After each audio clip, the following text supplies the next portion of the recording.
Perjuanganmu masih belum berakhir, walau perlumu tetap berjujuran.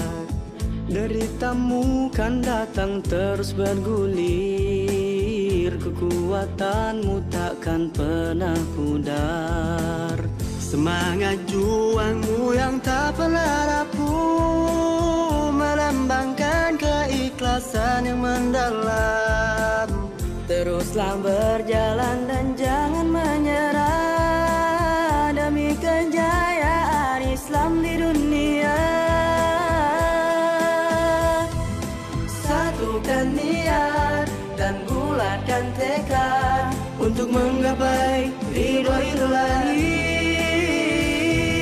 Buanglah semua keraguan di hati, mentari pagi kan terus menyinari.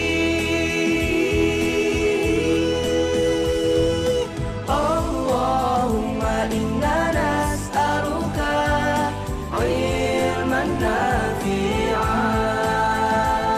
Allahumma sahil umurana wa ma'hadina.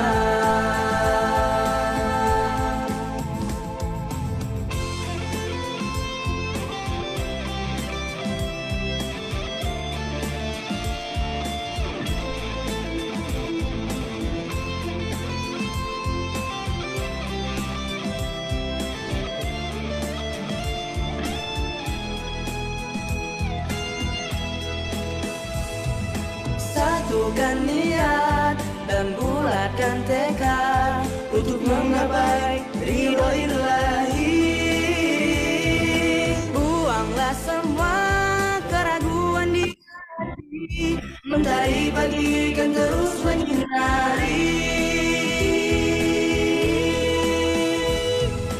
Allahumma inna nas'aluka ilman nafi'an, Allahumma sahil umurana wa ma'hadina.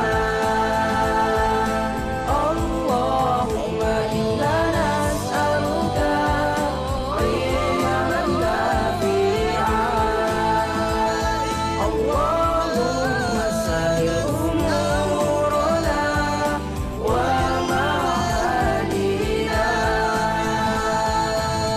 Perjuanganmu masih belum berakhir, walau perlumu tetap bercucuran. Deritamu kan datang terus bergulir, kekuatanmu takkan pernah pudar.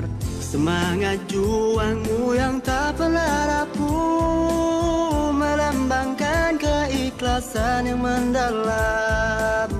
Teruslah berjalan dan jangan menyerah, demi kejayaan Islam di dunia. Darussalam, Darussalam, Darussalam, Darussalam, Darussalam.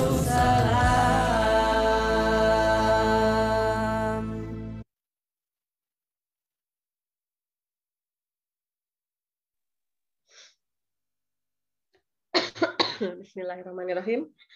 Assalamualaikum warahmatullahi wabarakatuh. Para sahabat solihah pejuang subuh, apa kabar semuanya? Sehat? Waalaikumsalam. Alhamdulillah. Luar biasa. Allahu Akbar. Tetap semangat, Allahu Akbar. Alhamdulillahirrahmanirrahim. Kita mulai aja ya semuanya. Bismillahirrahmanirrahim. Alhamdulillahirrahmanirrahim. Alhamdulillahirrahmanirrahim. Kita dipertemukan kembali di kajian pejuang subuh. Insya Allah yang setiap hari Sabtu kita adakan ya Ibu-Ibu. Cuman di rumah harus full. Marilah sama-sama kita buka kajian ini dengan membaca basmalah bersama-sama dan membaca surat Al-Fatihah bersama-sama.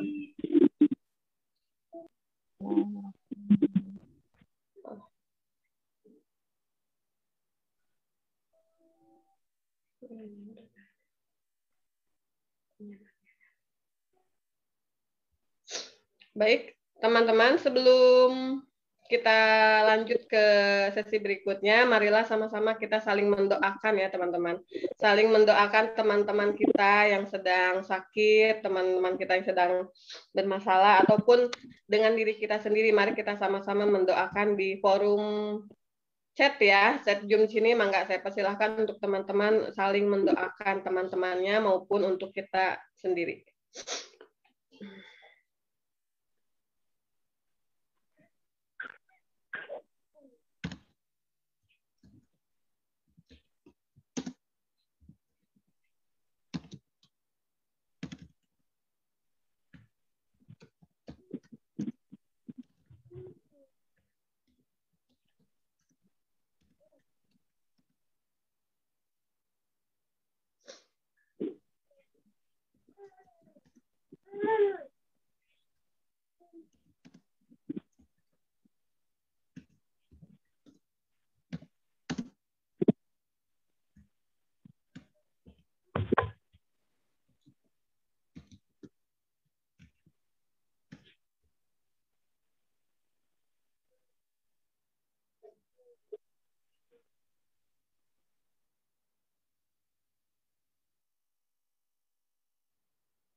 Baik, sudah ya, teman-teman.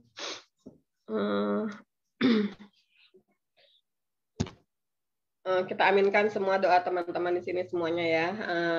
Baik, sebelum saya persilahkan ke Bu Dewi, seperti biasa, ada evaluasi sedikit dari teman-teman. Mangga saya minta untuk raise angkat tangan atau untuk menyalakan mic-nya. Mangga, materi minggu lalu ya.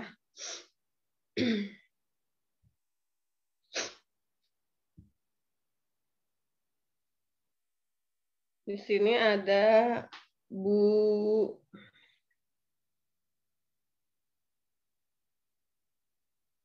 Nunung Sri. Minggu lalu hadirkah di Pejuang Subuh? Mungkin bisa berbagi sedikit materinya.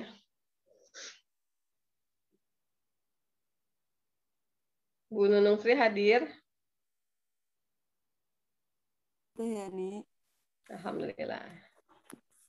Minggu kemarin nggak hadir teh. Yang minggu lalunya. Kemarin kepotong. Oh iya.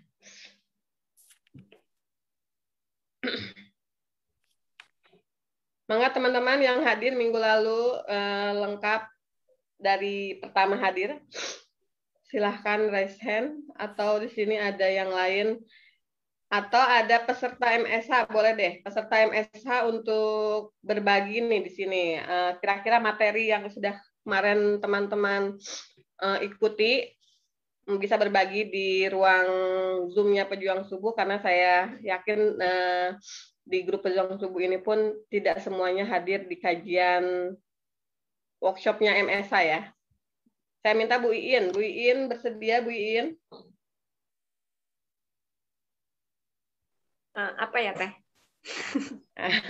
Testimoni lah. Testimoni selama Bu Iin mengikuti workshopnya MSH selama beberapa hari ini, kira-kira apa yang Bu Iin dapatkan? Berbagi sama teman-teman di Pejuang Subuh, mangga Bu Iin. Iya. Assalamualaikum warahmatullahi wabarakatuh. Waalaikumsalam warahmatullahi. Alhamdulillah, setelah mengikuti MSH dari hari pertama sampai hari kelima itu banyak banget yang didapat ya Teh. Dari apa ya, pokoknya mulai seperti terlahir kembali lah, menemukan Allah kayak gitu kan.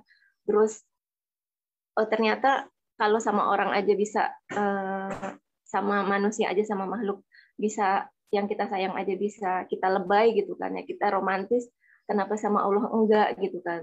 Setelah mengikuti kajian ini jadi lebih apa ya, lebih berasa gitu kan, lebih mengena gitu kalau misalnya sholat, berdoa gitu kan, jadi benar-benar meresap dari hati gitu kan.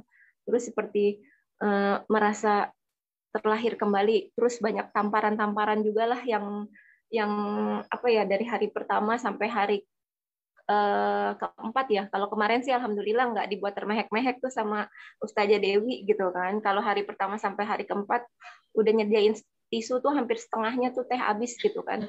Niat ya berarti. Pokoknya ya pokoknya alhamdulillah deh gitu kan. Allah kasih pemahaman ilmu. Jadi saya lebih semangat lagi. Oh ternyata semua masalah ini bukan dari orang lain ya gitu kan. Ternyata semua penyebabnya itu ada di diri kita kan. Kalau kata Ustazah Dewi, nih lihat tangannya nih begini gitu kan. Terus bilang untuk di kaca gitu kan. Ini loh penyebab masalahnya itu diri kita bukan orang lain kayak gitu kan. Udah sih teh itu aja pengalaman saya gitu kan. Ya, hatur nuhun Teh Iin ya. Mengaca pada diri sendiri ya. Baik, Bu Dewi sepertinya sudah hadir di ruang Zoom Pejuang Subuh. Saya akan sapa Bu Dewi dulu terlebih dahulu nih. Bu Dewi sudah hadir?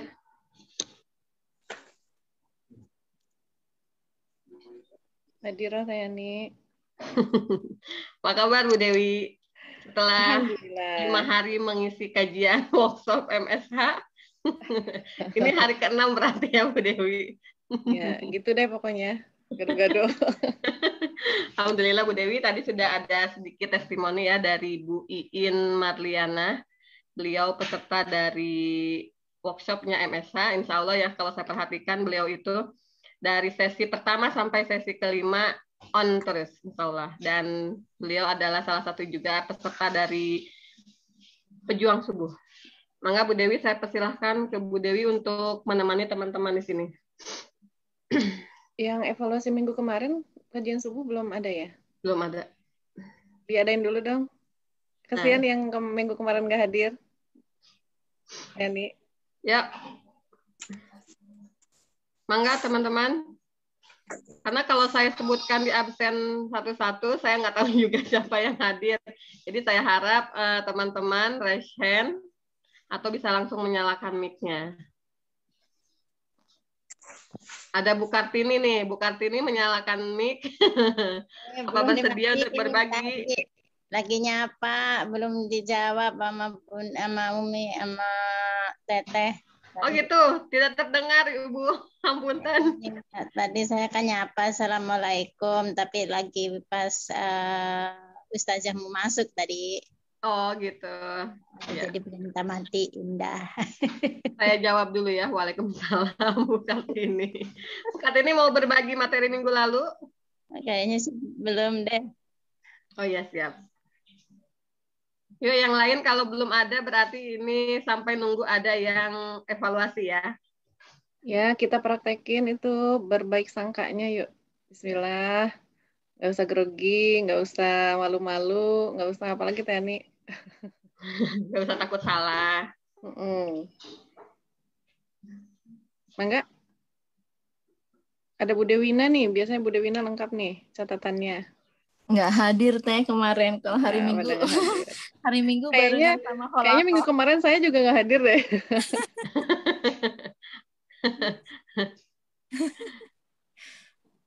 Ya. Saya boleh nggak? Nah, boleh. Mangga. Mbak Nur ya? Nur Bandung. Masya Allah. Sehat Nur? Jarang muncul ya. Alhamdulillah. Sok mangga Nur. Ya dicoba ya. Minggu lalu itu tentang berburuk sangka kepada Allah. Ada 4 poin ya kemarin ya yang disampaikan oleh Bu Dewi. Kenapa kita bisa berburuk sangka kepada Allah? Ya, yang pertama itu karena jauh dari Allah. Kenapa bisa jauh dari Allah? Karena kita tidak mengenal Allah. Akhirnya kita tidak diberikan cahaya oleh Allah dan juga taufiknya. Akhirnya hati kita menjadi gelap. Misalnya kalau hati sudah contoh kita dalam kegelapan, misalnya ketika kita masuk gua yang gelap, kita pastikan muncul perasaan-perasaan seperti takut, cemas, ragu-ragu karena kita khawatir gitu kan. Ketika kita berjalan di sebuah gua yang gelap, kita nggak tahu di sana ada lubang kah, ada apa sih namanya, intinya sesuatu yang membuat kita bisa celaka gitu ya. Akhirnya harusnya seperti apa? Maka kita harus berusaha memiliki cahaya gitu. dengan cara mengenal Allah gitu. Solusinya yaitu dengan banyak mengingat Allah dan mengenal Allah. Makanya hadirilah majelis-majelis yang dapat kita bisa mengenal Allah lebih jauh lagi sehingga cahaya itu datang dan taufik itu datang. Yaitu ya dengan mendatangi majelis-majelis zikir, yang zikir itu tidak hanya di lisan gitu, tapi juga di dalam pikiran dan hati. Di mana majelis-majelis zikir itu salah satunya itu adalah majelis ilmu ya. Majelis ilmu itu juga kan diibaratkan sebagai taman-taman syurga. Yang kedua, karena adanya program terdahulu atau pengalaman negatif yang dialami di masa lalu atau inner child ya. Atau bahasa sekarangnya itu akhirnya dengan adanya pengalaman masa lalu itu menjadikan kita itu memiliki sebuah mental block gitu ya. Mental block yaitu yang akhirnya membuat kita susah maju gitu. Dan melabeli diri dengan hal-hal yang negatif. Misalnya merasa diri paling menderita, merasa bersalah yang berlebihan, merasa bukan siapa-siapa, aku mah apa tuh gitu ya. Akhirnya kan itu pikiran-pikiran seperti itu karena tadi punya peristiwa-peristiwa yang buruk di masa lalu, belum bisa lepas, belum bisa memaafkan, akhirnya kita semakin terpuruk ya, seolah tidak bisa bangkit lagi gitu. Lalu apa yang harus kita lakukan? Yaitu merubah pemikiran kita ya dengan pemikiran yang lebih positif, memaafkan masa lalu, peristiwanya, orang-orangnya yang telah menyakiti kita dan lain sebagainya gitu ya. Harus ikhlas menerima. Kemudian yang ketiga, adanya pengaruh negatif dari orang lain. Ya ini kalau poin ketiga ini berasal dari faktor luar berarti ya. Baik itu ucapan maupun perilakunya ya, yang menjatuhkan diri kita. Nah, ini pengaruh dari orang lain itu bisa dari waswisufinya gitu ya. Jadi ucapan-ucapan yang mempengaruhi diri kita tuh untuk lemah gitu ya. Kemarin teh contohnya kalau nggak salah itu ya. Ketika ada yang bilang usia ya itu contohnya bukan ya Bu ya. Ketika bisa sebenarnya usia kita 30 kok kayak 50 ya. Bilang kayak 50 udah 50 ya, orang bisa mungkin sakit dan lain sebagainya itu akhirnya terpengaruh gitu ya. Contoh yang lain mungkin nanti bisa ditambahkan. Intinya jadi membuat kita tidak bersyukur ya dengan kondisi kita hari ini. Dan itu kan semakin membuat diri kita terpuruk gitu ya. Dan tadi ya akhirnya berburuk sangka kepada Allah. Kenapa Allah memberikan ujian seperti ini dan lain sebagainya. Yang keempat, adanya bacaan-bacaan yang negatif. Ini juga faktor dari luar. Bacaan-bacaan yang negatif itu seperti kisah-kisah atau buku-buku ya, cerita-cerita yang membuat kita itu ingin seperti yang kita baca. Kemarin itu contohnya kisah Romeo and Juliet ya. Yang kisah-kisah mereka yang walaupun saya belum pernah baca ya kayaknya. Saya juga belum pernah, Tenor. Iya, sama dengan Tayani. Di situ ya cuma pernah dengar aja ceritanya bahwa kisah cinta mereka berakhir dengan bunuh diri gitu ya. Itu kan sangat disayangkan sekali ya. Seolah-olah bunuh diri itu menjadi sebuah solusi gitu atas permasalahan hidup mereka. Karena cinta gitu ya. Karena cintanya salah juga ya, cintanya itu kepada manusia bukan kepada Allah. Seolah-olah Allah sudah memberikan jalan keluar, berburuk sangka kepada Allah. Ya udah deh, mendingan bunuh diri aja gitu kan, biar lepas dari masalah-masalah. Padahal apakah setelah bunuh diri itu kita tidak akan menghadapi masalah, bahkan ternyata akan menghadapi masalah yang jauh lebih besar gitu. Kalau kemarin di MSH itu dibahas bahwasanya di alam barzah itu kita nggak tahu ya, menunggu kita sampai akhirnya ada hari pembalasan perhitungan, apakah nanti kita ke surga atau neraka itu berapa lama, apakah kita sanggup gitu ya mendapatkan sesuatu yang bisa jadi buruk ya di alam barzah sana. Kemudian ada kisah Cinderella, wah dengan sepatu kaca aja tuh ya nih. Yeah. Cinderella gitu ya. Jadi pengen nyanyi la la la la la. Ya bener ya. Zaman dulu ya lagunya kayak gitu ya. Udah nyanyinya udah. Kita lagi kayaknya tuh indah-indah aja gitu ya, walaupun awalnya tuh menderita kan, akhirnya ada ibu peri gitu ya yang memenuhi apa yang menjadi keinginannya gitu kan. Akhirnya dia bisa bertemu sang pangeran. Perlu diceritain ya Teh Yani? Nggak usah ya. Kayaknya seperti itu. Biar pada baca aja Happy nanti. ending. Jadi intinya mah judul nama happy ending ya dari kisah itu. Gitu. Kemudian banyaklah kisah-kisah tentang yang membuat kita itu jadi halu kali ya, berhalusinasi tanpa apa sih namanya bahwa kejadian atau kondisi yang Allah berikan saat ini itu adalah yang terbaik. Itu nggak usah terpengaruh dengan bacaan-bacaan yang membuat kita semakin jauh ya dari Allah. Karena apa? Kemarin itu dibahas juga konsep berpikir ya. Bahwasanya berpikir itu kan karena ada faktanya. Karena kita memiliki panca indera dan juga otak. Yang terakhir adanya informasi sebelumnya atau maklumat sabiko yang itu tuh berasal dari bacaan-bacaan yang kita baca. Makanya solusinya adalah mengganti bacaan-bacaan negatif tadi menjadi bacaan-bacaan yang positif gitu ya. Apa itu gitu?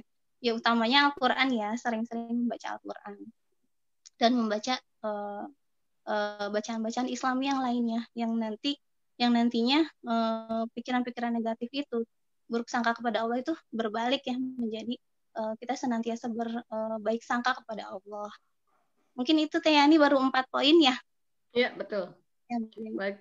Atur nuhun Tenor. Sehat-sehat ya Tenor. Amin ya Rabbal Alamin. Kapan ketemu lagi di Bandung? Tenor sudah ke Bogor. Oh gitu, dia nggak bilang-bilang. Iya belum. Belum tuh, hoax itu ya nih hoax. Impian.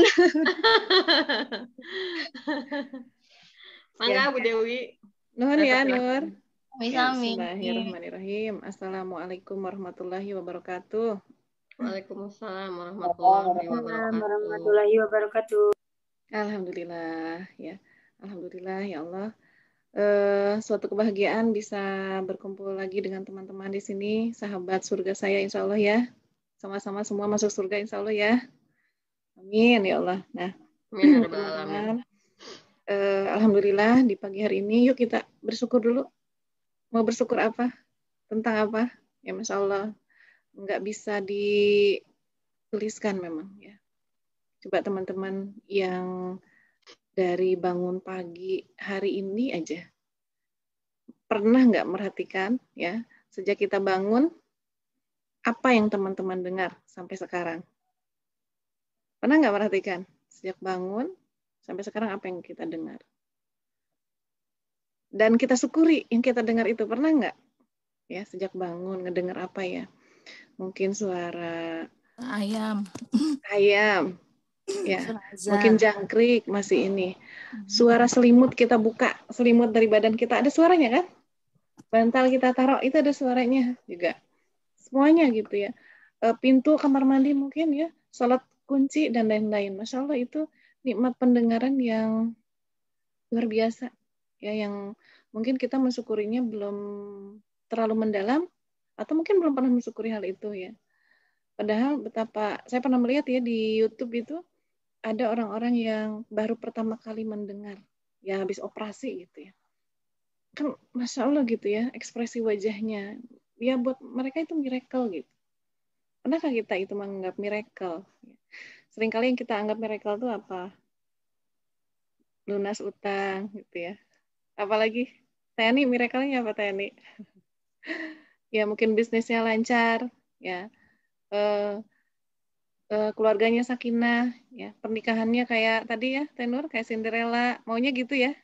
Pada itu saya pernah tuh guru saya nge-share ya. Emang kalian nggak tahu ya? Kita kan taunya kisah Cinderella itu happy ending udah menikah ya. Kalian tahu nggak katanya habis itu kehidupan mereka gimana katanya. Nggak tahu itu guru saya tuh dapat video apa gambar dari mana. Pokoknya habis itu ada gambar Cinderella dia lagi nyusuin anaknya gitu ya, banyak susuhan, banyak apa, pokoknya gitu gambarnya itu lucu. Nah suaminya cuma baca koran aja gitu. Nah itu kan realnya itu setelah itu pernikahan tuh begitu gitu ya. Ada pernak-perniknya. Jadi memang apa ya ini ya, Masya Allah, banyaklah yang harus kita syukuri ya. Kita kadang-kadang menganggap miracle itu sesuatu yang kita harapkan, yang belum kita dapatkan. Itu kayaknya kalau aku begini aku pasti udah bahagia gitu ya. Padahal sesungguhnya kebahagiaan itu kalau kita apa namanya itu standarnya adalah dunia, kebahagiaan itu maka nggak akan pernah selesai ya. Coba teman-teman dulu waktu teman-teman ingat nggak waktu usia TK, apa yang bikin teman-teman bahagia? Boleh dibuka mic-nya. Waktu usia TK yang bikin bahagia apa teman-teman? Ingat nggak waktu itu? Termos baru, Bu. Ada lagi? Iya. Mungkin es krim ya, nggak dibeliin nangis gitu ya. Kemudian ditinggal bermain dengan teman-teman itu kebahagiaan. Ya. Mainan baru itu kebahagiaan. Nah kemudian ada nggak kebahagiaan lain ketika kita apa namanya? Maksudnya setelah itu didapatkan, apakah bahagia terus hidupnya gitu? Kita waktu itu enggak ya. Ketika ada tukang es krim lagi nangis lagi tuh gitu ya. Lihat mainan baru nangis lagi gitu. Nah apa kebahagiaan kita ketika SD teman-teman, ingat nggak? Dibeliin baju baru.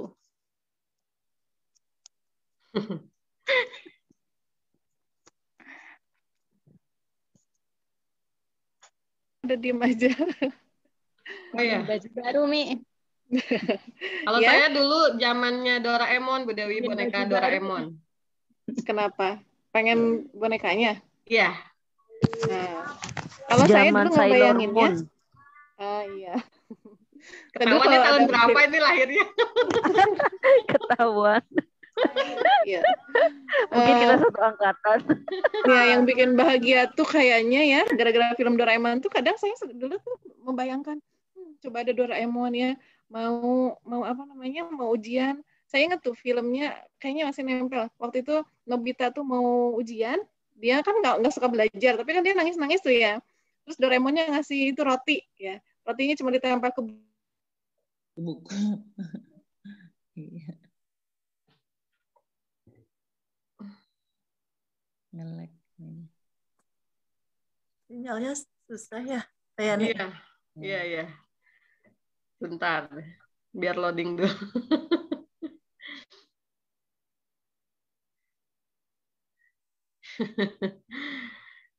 Kita bahagia itu menjelang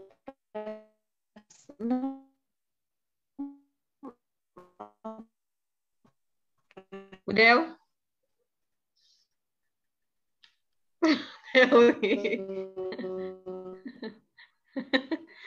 Bu Dewi mendengar saya tertawa-tertawa, Bu Dewi. Oh, dia terlempar.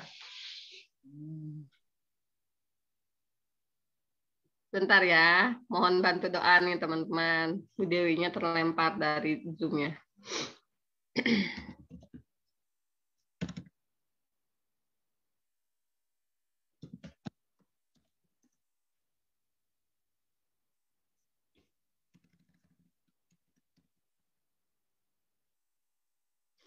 Di Bogor mendung ya, Teh? Bogor iya, mendung. Sana iya, makanya cuacanya yang kurang. Nah, Bu Dewi sudah bergabung lagi ya, Bu Dew. Kenapa saya dikeluarin, Tayani? Ya Allah, terlempar. Bu Dewi itu tadi penjelasannya baru saat menempelkan roti. Lalu? Oh iya.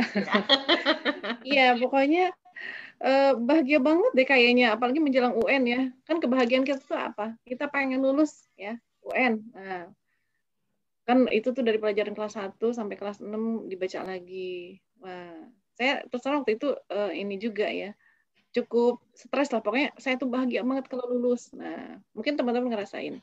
Habis itu apakah setelah lulus bahagia nggak? Nggak bahagia, mulai masuk kehidupan SMP. Ya, di SMP mulai ya. Itu masa-masa mungkin masa-masa sedang senengnya lihat yang ganteng-ganteng ya, yang apa ya. Nah mungkin udah mulai masa-masa seperti itu, masa pubertas ya. kebahagiaannya itu kalau ada yang naksir, nah ya bahagia banget misalnya ya. Nah, kemudian mungkin nanti menjelang kelas 3 ya lulus sekolah itu merupakan sumber kebahagiaan. SMA pun begitu ya.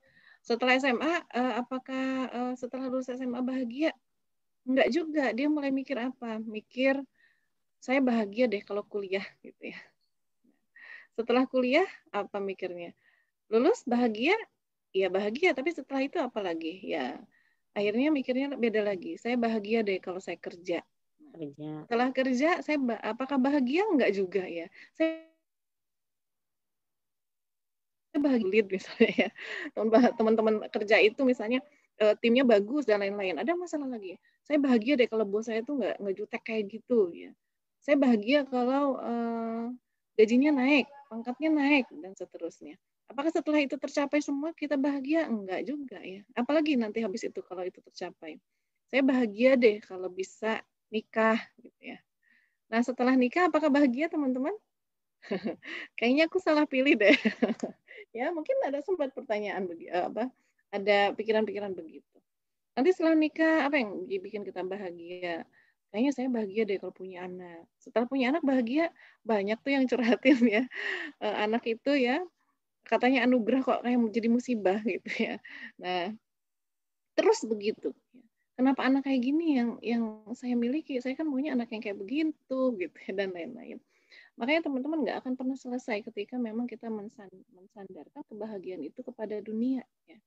Tapi sesungguhnya kebahagiaan hakiki itu adalah ketika kita sumber kebahagiaan kita itu adalah Allah Subhanahu wa taala. Atau ya lebih khusus lagi adalah kita bahagia kalau Allah ridho ya, dan kita sedih kalau Allah nggak ridho. Berarti kita bahagia ketika kita melakukan ketaatan ya, walaupun mungkin kita masalah banyak, tapi ketika punya masalah itu kita tetap bisa taat kepada Allah, tetap bertakwa ya. Dan kita sedih kalau kita sedang melakukan maksiat ya, karena Allah sedang tidak ridho kepada kita. Nah, itu. Nah, termasuk dalam hal ini kita sedih banget kalau Allah kita itu ya nggak dekat sama Allah. Itu harusnya sumber kesedihan kita. Dan kita sedih banget kalau ternyata di hari ini yang kita sudah sebesar ini gitu ya, kita masih belum bisa juga berbaik sangka kepada Allah. Padahal kita sampai sebesar ini itu adalah karena kebaikan Allah ya. Allah kasih makanan yang cukup, walaupun kita merasa kadang masa lalu aku tuh miskin ya, makan dari kecil itu nasi garam, tapi kan kita udah bisa segede ini gitu ya, walaupun nasi garam. Walaupun mungkin makannya cuma seminggu 2 kali ya.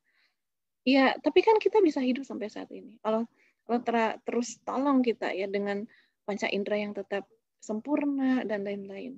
Jadi sedihlah ketika kita sampai detik ini belum bisa mencintai Allah ya. Yang kecintaan kita kepada Allah itu yang akan mengantarkan kita kepada apa? Makin takwa, makin ihsan ya. Berusaha untuk menjadi kekasihnya gitu ya, kekasih Allah ya. Nah, ini kan poin yang sedang kita bahas ya. Bagaimana kita itu kan Allah sudah jelas mencintai kita. Nah, bagaimana kita itu berusaha untuk mencintainya dan nggak cuma itu ya, membalas cinta Allah, tapi nggak cuma itu, kita pengen ya, jadi hamba yang menjadi kekasihnya gitu ya. Karena kan banyak hambanya Allah, tapi nggak semuanya jadi kekasih Allah. Nah, kekasih Allah itu yang sifatnya seperti apa? Kita sudah bahas ya, ada banyak poin.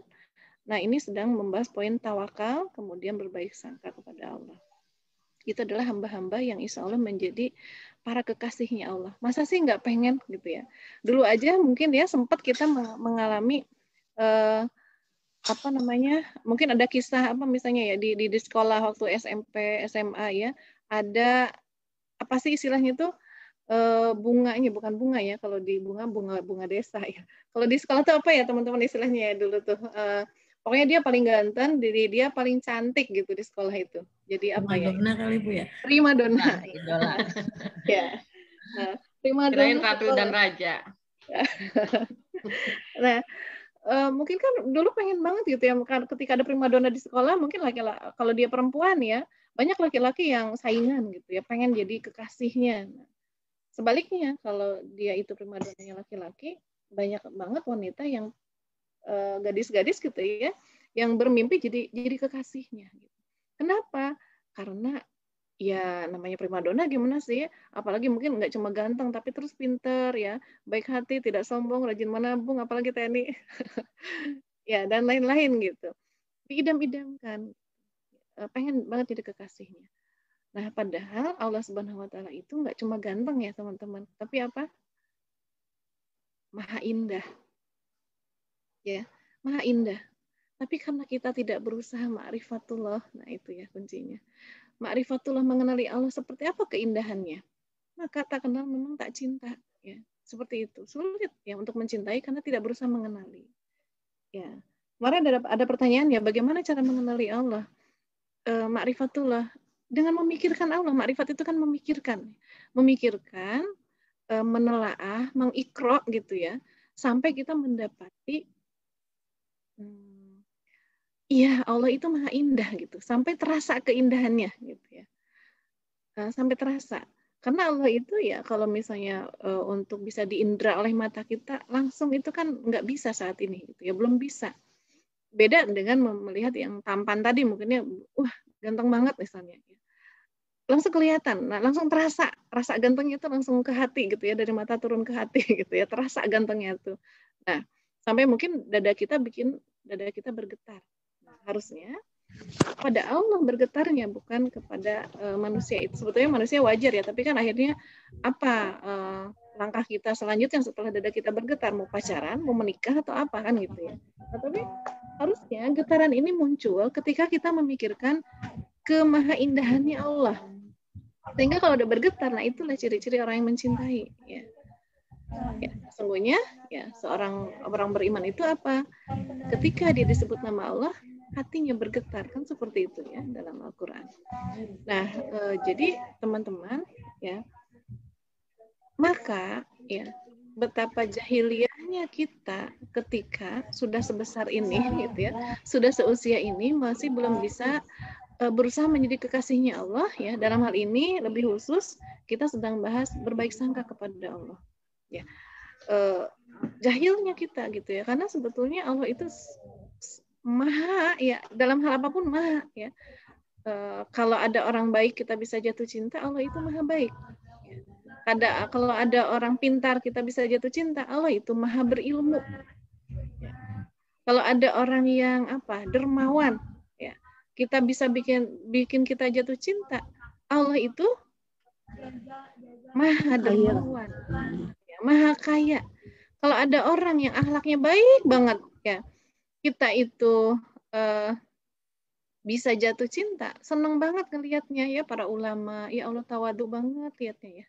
Allah maha lebih dari itu gitu ya.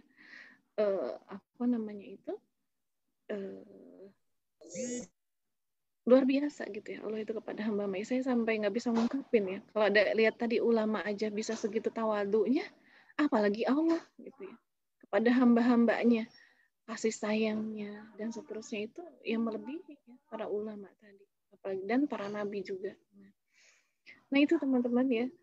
Jadi kita coba dalami lagi ya di pagi hari ini terkait penyebab kita itu berpikir negatif yang akhirnya mengantarkan berpikir negatif kepada Allah ya. Tadi sudah direview sama Teh Nur 4 poin ya. Semoga bisa inilah ya, makin membuka mata hati kita, di mana poin mana nih kita sebetulnya sampai bisa terus berpikir negatif sama Allah ya. Apakah di poin jauh dari Allah, tidak mengenali Allah ya. Berarti yang cara paling mudah teman-teman mengenali Allah itu coba Asmaul Husna ya. Pelajari, dalami, fahami ya. Jadi ketika mengenal Allah itu mempelajari seperti apa sifatnya Allah ya. Teman-teman jangan pelajari seperti teman-teman mempelajari kisahnya Robin Hood, kisahnya siapa? Manusia gitu ya. Tapi mempelajari tentang Allah, sifat-sifatnya ya. Kan biasanya orang suka bikin biografi ya. Nah, di biografi itu apa sih isinya? Pasti kan kesuksesan orang itu ya. Kebaikan-kebaikan orang itu. Jarang lah, kayaknya belum pernah ada deh ya. Biografi isinya kejelekan orang itu semua ya. Kalaupun ada jeleknya, tapi endingnya itu kan bagus. Jadi dia bisa berhasil dari kehidupan kelamnya kan gitu ya, biografi. Sehingga kita keren banget nih orang. Jadiin rujukan, mungkin kita cerita-ceritain tuh ya kisah orang tersebut gitu. Tapi kalau mau dibilang biografi, sejauh mana kita mengenali ya Allah lewat biografinya gitu. Seperti apa itu. Nah, jadi kalau kita membaca tentang biografinya Allah itu apa yang bagaimana tentang Allah gitu ya. Kita niatkan memang untuk bisa merasakan ya. Tidak, kalau tadi kan sama manusia bisa kita rasa kagum ya. Nah, bagaimana kita bisa merasakan kagum itu dan akhirnya memang mencintai, jatuh cinta sama Allah gitu ya. Bahkan mungkin kalau baca biografi seseorang pun begitu ya. Kita jadi kagum, pengen banget ya bisa ketemu sama orang ini ya. Walaupun mungkin dia di luar negeri, orang barat, dia cita-cita banget pengen bisa ketemu kayak apa sih orangnya, pengen dapet deh. Misalnya dia motivator tingkat internasional gitu ya. Kayaknya kalau deket-deket sama dia mungkin jadi energinya lebih ke bawah-bawah energi motivasi gitu. Nah, mungkin kan begitu ya kepada manusia. Nah, kepada Allah harusnya jauh lebih dari itu. Kita mencoba mengenalnya dan setelah mengenal apa? Muncul rasa kagum ya, dan setelah rasa kagum itu muncul apa? Pengen banget ketemu, kayak apa ya kalau ketemu langsung gitu. Nah, insya Allah. Itu ya. Jadi pelajari Asmaul Husna, dalami, fahami. Banyak kok sekarang kelas-kelas pembahasan Asmaul Husna itu ya. Ada banyak. Ya searching aja lah ya. Minta sama Allah dimudahkan untuk bisa memahami dia ya, untuk bisa mengenali dia ya, karena kita pengen mencintainya dan tidak hanya itu. Kita pengen menjadi kekasih-kekasihnya Allah. Ya, salah satu kekasihnya Allah. Insya Allah, amin. Semoga semua pejuang subuh ini ya termasuk yang dicatat oleh Allah sebagai kekasih-kekasihnya. Amin. Allah. Amin ya rabbal alamin.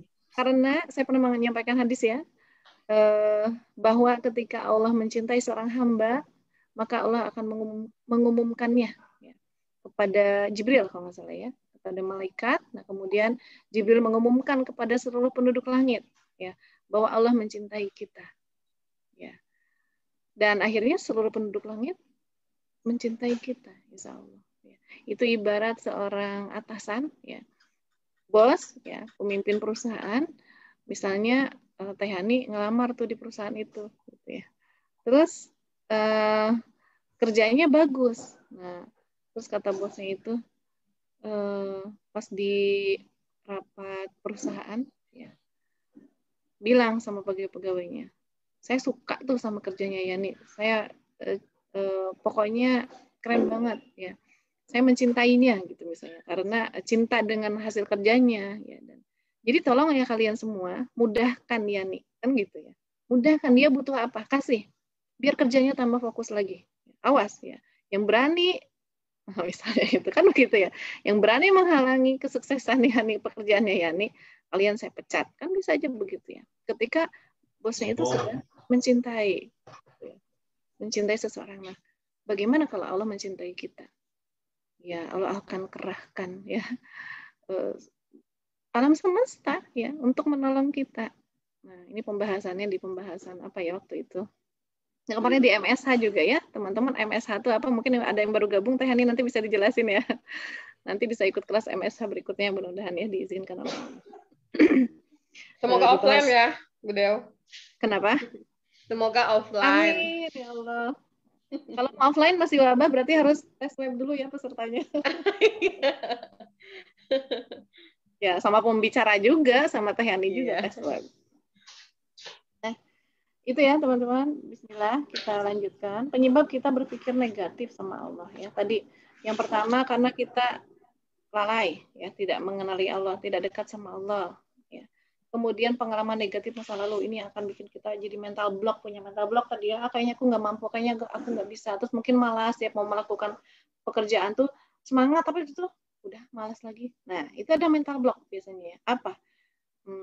Penyebab kemalasan kita ya, mungkin di masa lalunya kita disalah-salahin terus ya, jadi kayaknya aku mau percuma udah gitu ya, kayaknya aku nggak berhasil. Nah, jadi kan mungkin kemalasan kayaknya nggak perlu banget deh mencapai tujuan-tujuan dunia, aku udah gini aja udah enak kok, jadi flat aja gitu ya hidupnya gitu ya. Nah, itu ada mental block biasanya. Atau mungkin, nah ini teman-teman ya, mental block ini atau mungkin ya penyebabnya kan karena inner child ya, IC lah ya, kepanjangan bicaranya juga susah, apalagi coba Teh Hani coba sebutkan inner child ya.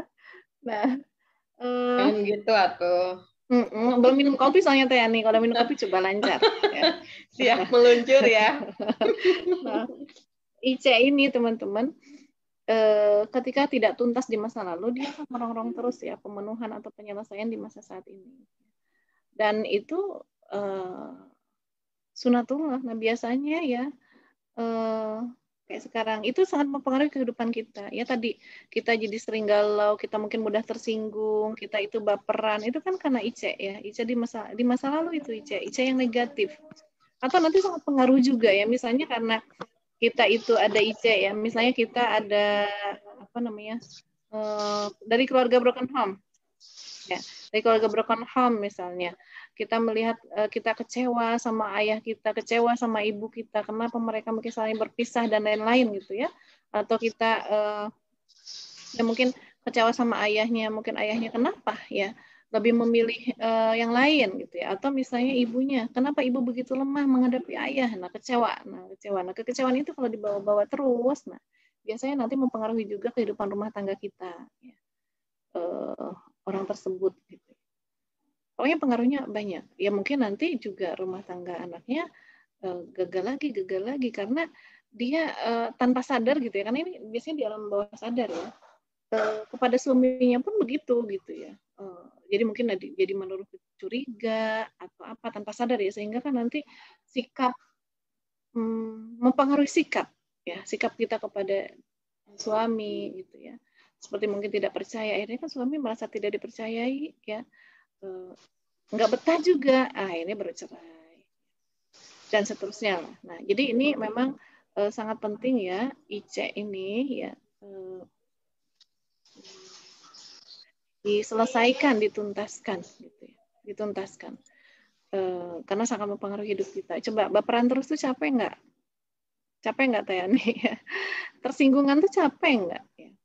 Lelah banget, lelah hayati.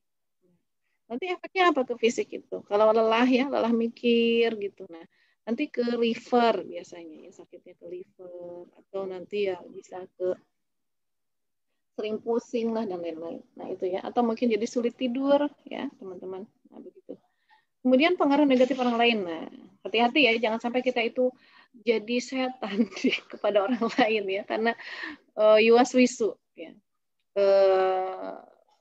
Ngusap-ngusap ya, orang lagi kesel diusap-usap gitu ya, tambah kesel akhirnya dan lain-lain ya. Orang udah baper ditambahin ya, makanya kata-kata itu hati-hati sekali ya, karena kata-kata itu kenapa terjadi perang itu karena kata-kata loh ya. Kenapa damai itu karena kata-kata. Kenapa orang bisa jatuh karena kata-kata. Orang bisa termotivasi bisa karena kata-kata juga. Jadi hati-hati dengan kata-kata kita karena sangat mempengaruhi orang lain. Ya, karena itu salah satu modal kita dalam komunikasi. Jadi salah ngomong, efeknya bisa dahsyat. Ya. Dahsyat itu dua ya. Kadang-kala gara-gara salah ngomong, orang termotivasi. Ya. Tapi sering juga kita salah ngomong, orang jadi jatuh. Sakit hatinya seumur hidup sama kita. Bisa aja begitu. Nah itu hati-hati. Nah bagaimana dengan kita? Nah, tapi bagi kita pribadi ya. Jadi dua hal ya. Ini pengaruh negatif orang lain itu. Pertama, kita menjaga diri supaya kita tidak memberi pengaruh negatif kepada orang lain. Nah, tapi bagaimana dengan kita? Ketika ada ucapan orang lain sampai ke kita. Ya. Pengaruh negatif orang lain sampai ke kita. Nah, dalam hal ini, kalau bahasannya akidah, ya, jangan sampai kita itu, sikap kita, perbuatan kita itu dipengaruhi oleh ucapan orang lain. Diatur sama ucapan orang lain. Pernah dibahas ya, entah pejuang subuh yang kapan.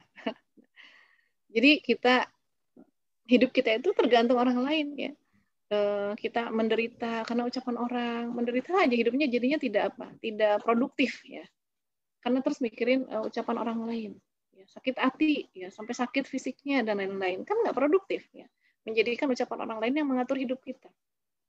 Harusnya hidup kita diatur sama siapa? Sama Allah ya, Allah Subhanahu wa taala. Nah, kemudian bacaan negatif. Ya, tapi kita tidak memungkiri ya teman-teman ya, saat ini agak sulit untuk tidak membaca sesuatu yang positif. Karena apa? Kita hidup di zaman ya yang serba tidak ideal dalam hal apapun ya. Kenapa? Karena yang diterapkan dalam kehidupan kita adalah kapitalisme ya. Kapitalisme ini adalah sistem yang dibuat oleh manusia, ya, di mana di situ nanti lahirlah seperti ide demokrasi, ya. Nah, demokrasi ini kan kita tahunya mungkin selama ini cuma diberikan informasi dia itu asas mufakat. Nah, ternyata sebetulnya tidak itu, bukan itu, ya. Mufakat mah mungkin oke lah bisa diterima oleh semua orang, ya. Kayaknya itu sebuah sistem kehidupan, sebuah ide. Demokrasi itu kan ide, ya, ide yang bisa mengkoordinir, bisa mengakomodir, ya, semua kalangan. Nah, kan berdasarkan kesepakatan kita hidupnya, gitu, ya.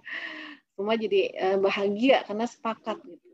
Nah, tapi yang sangat berbahaya dari demokrasi itu adalah, teman-teman pernah nggak berpikir kenapa saat ini, ya, kekayaan alam Indonesia diambil asing semua, ya. Saat ini pergaulan begitu bebas. Saat ini orang di sosial media mau ngomong apa aja bebas banget, ya. Asal jangan ngomongin nomor 1 aja, nanti di penjara, nggak boleh. Tapi mau ngomongin apapun, bahkan mau menghujat Allah, menghujat Rasul, menghujat hukum syariat, itu boleh-boleh aja. Kenapa kira-kira? Bebas segalanya, ya. Bebas berbuat, bebas bertindak, bebas memiliki. Nah, bahkan mau beragama mau tidak itu juga bebas. Ya. Nah, itu karena adalah hasil dari penerapan demokrasi itu sendiri. Karena dia yang diusung dia adalah 4 kebebasan, ya. Pertama, kebebasan kepemilikan. Ya. Jadi orang yang penting punya duit, nah yang penting punya uang, boleh memiliki apapun. Bahkan, ya, hajat hidup orang banyak pun bisa dibeli, ya. Kemarin baru ada juga, ya, berita heboh tuh, ada satpam di hotel tertentu, ya, mengusir masyarakat yang mau ke pantai itu. Nah, padahal kan pantai milik umum, tapi diprivatisasi, ya, dimiliki, ya, karena merasa punya uang, sudah membeli izin, ya. Tambang-tambang di Indonesia, kekayaan alam, hutan yang katanya hutan lindung ternyata dilindungi untuk diserahkan ke asing, gitu, ya. Diberikan HPH dan seterusnya. Itu karena kebebasan kepemilikan, yang penting punya uang, bisa, ya, memiliki apapun, termasuk membeli izin. Mengambil kepemilikan milik umum, milik umat diambil. Jadi kita nggak punya apa-apa, BBM naik, semuanya serba naik, serba mahal, karena kita nggak punya apa-apa, kita jadi beli dari mereka, kan gitu. Itu efek, sehingga yang kita baca itu akhirnya negatif, berita-berita itu, ya, kemiskinan, kemudian perkosaan, pembunuhan, kan kayak gitu, ya. Apalagi nanti ini di poin berikutnya, baca negatif ini sangat terkait dengan poin kelima, ya, poin kelima. Penyebab kita berpikir negatif apa? Media elektronik. Ya. Jadi media saat ini, ya, apalagi klop banget dengan kehidupan saat ini yang dari hasil demokrasi tadi, ya. Tadi Mas saya terusin dulu. Kebebasan kepemilikan. Jadi orang itu bebas memiliki apapun, ya, termasuk bebas memiliki manusia, ya, dia tinggal beli aja. Ya. Tinggal bayar, tinggal beli. Dia nggak yang ngatur, gitu. Nah, kemudian kebebasan beragama. Mau beragama mau enggak terserah, mau murtad mau enggak terserah, gitu, ya. Mau nikahnya sama siapa, bukan nikah ya, kawin, gitu, ya, sama mungkin beda ini, terserah aja. Termasuk kebebasan tingkah laku yang ketiga itu. Mau bertingkah laku kayak apapun, ya, terserah. Dilindungi sama undang-undang. Kalaupun ada penggerebekan, itu kan selama ada yang mengadukan baru digerebek, gitu, ya. Pengaduan perzinahan dan seterusnya. Tapi selama suka sama suka kan nggak pernah diapa-apain. Dilindungi sama undang-undang. Ya, karena undang-undangnya lahir dari ide demokrasi. Konsekuensi dari demokrasi. Kalaupun ada penggerbekan PSK misalnya, itu kan faktanya diapain coba? Begitu digerebek di kantor polisi diapain, teman-teman?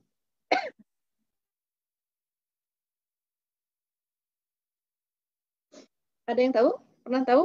PSK itu kalau ditangkepin diapain di kantor polisi? Katanya dipakai, Bu. Itu kan. Apalagi selain dipakai?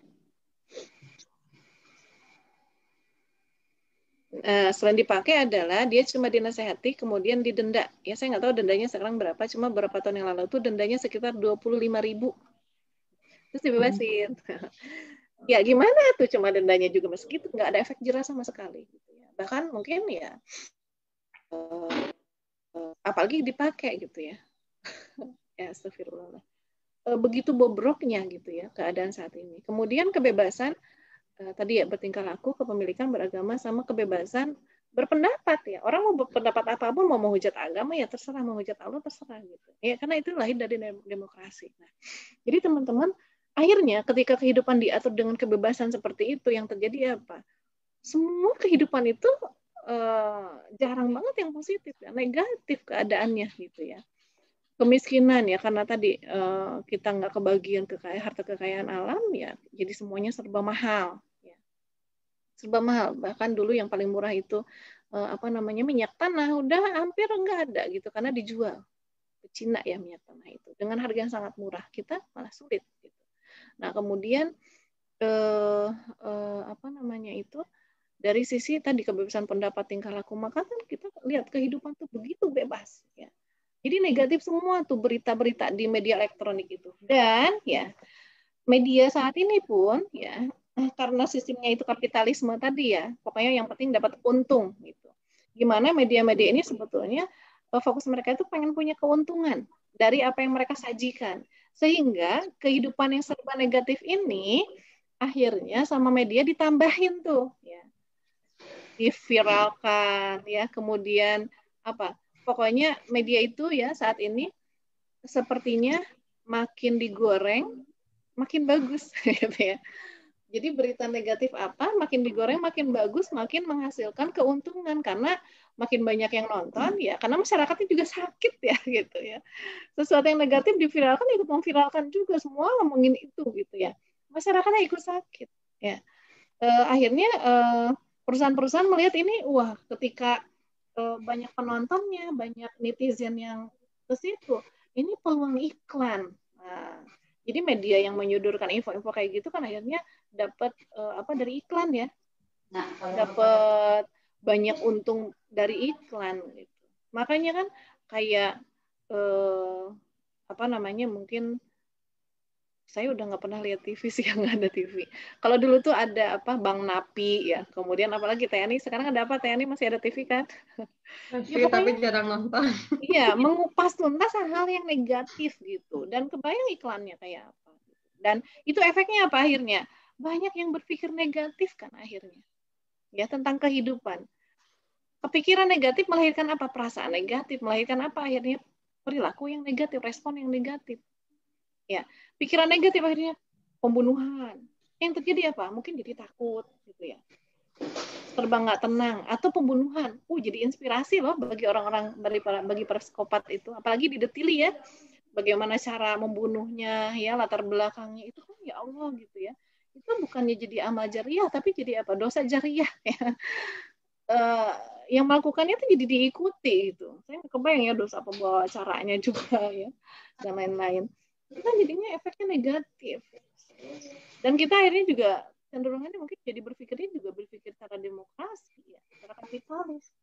Yang penting ada duit ya. Uang jadi Tuhan kita ya. Jadi sumber kebahagiaan kita ya. Atau mungkin jadi berpikirnya ikut negatif. Keren banget ya berzina ya, gue ikutan deh. Nah, itu kan pikiran negatif ya. Pikiran negatif. Jadi inspirasi, jadi contoh ya. Kita banyak mendapat ya public figure yang dia pezina tapi kan banyak fansnya. Itu gimana coba? Ya akhirnya melahirkan pikiran-pikiran negatif ya. Akhirnya kan otaknya itu, kalau bahasa lain itu pikiran negatif itu Victor gitu ya. Berpikir kotor. Nah, jadi mikirnya mungkin mesum, mikirnya apa, itu kan negatif-negatif semua. Atau ya akhirnya tidak suka dengan kemiskinan ya, karena info-infonya miskin, kehidupan serba susah, akhirnya menghalalkan segala cara. Nah itu kan dan jadi sulit berbaik sangka kepada Allah. Kehidupan udah kayak gini, misalnya jangan berzina, jangan pacaran ya. Kalau nggak zina, kalau nggak pacaran, terus gimana saya dapat jodoh? Nah pikirannya negatif itu sama Allah ya. Terus kalau saya nggak menyuap, ya, kalau saya nggak KKM, dapat rezeki dari mana? Ya, dan seterusnya. Apalagi sekarang ya, kayak di YouTube, saya buka apa aja itu kan yang digembar-gemborkan itu kan kesenangan dunia, kemewahan-kemewahan ya. Ada bahasan artis, udah dari judulnya aja kan kemewahan. Apa mewah-mewah. Jadi memang duniawi banget. Akhirnya kita mikirnya negatif. Gimana ya caranya? Jadi kita resah terus gitu ya. Gimana caranya dapat kayak gitu? Ke bawah-bawah kan perasaannya. Akhirnya menghalalkan segala cara. Akhirnya terbentuklah kebahagiaan itu adalah dunia. Nah, itu pengaruh negatif media itu kan luar biasa. Ya. Yang kita baca, yang kita dengar kan media itu multimedia. Namanya multi itu kan berarti kan merasuk ke seluruh panca indera kita ya. Yang kita dengar, yang kita lihat, yang kita baca gitu kan. Multimedia kan begitu, dari visual, audio, semuanya. Merasuk banget kan akhirnya ke dalam bawah sadar kita, sehingga kita lahirlah jadi pribadi-pribadi yang jauh dari Allah. Ketika jauh dari Allah ya susah berbaik sangka. Begitu nggak ada makanan, karena kan yang disodorkan itu apalagi kuliner di mana-mana gitu ya. Yang disodorkan itu kayaknya orang banyak duit terus ya, restoran-restoran itu penuh. Teman-teman tahu nggak ya? Mereka mungkin pada kredit, kartu kredit ya, ngutang atau apa tuh dari hasil yang haram. Jadi sulit berbaik sangka kepada Allah. Ya kalau nggak melanggar, sampai ada istilah ya, yuwaswisu fi sudurin nas tuh kayak gini. Cari yang haram aja sekarang susah, apalagi yang halal. Nah itu kan yuwaswisu fi sudur dari setan. Ya. Ini pengaruh media itu sangat luar biasa. Akhirnya membangun pribadi kita menjadi pribadi-pribadi yang sulit untuk berbaik sangka kepada Allah. Terus solusinya apa? Jadi nggak usah punya media. Atau gimana? Ya. Kira-kira gimana teman-teman solusinya? Ya. Ring kali Bu. Kenapa? Disaring dulu kali informasi. Gimana orang? Saya mau buka misalnya Ustadz Adi Hidayat, mau di bawahnya iklannya itu iklan-iklan yang kayak gitu-gitu, gitu ya. Filmnya itu kayak gitu-gitu, gitu ya. Atau berita-beritanya yang seperti itu.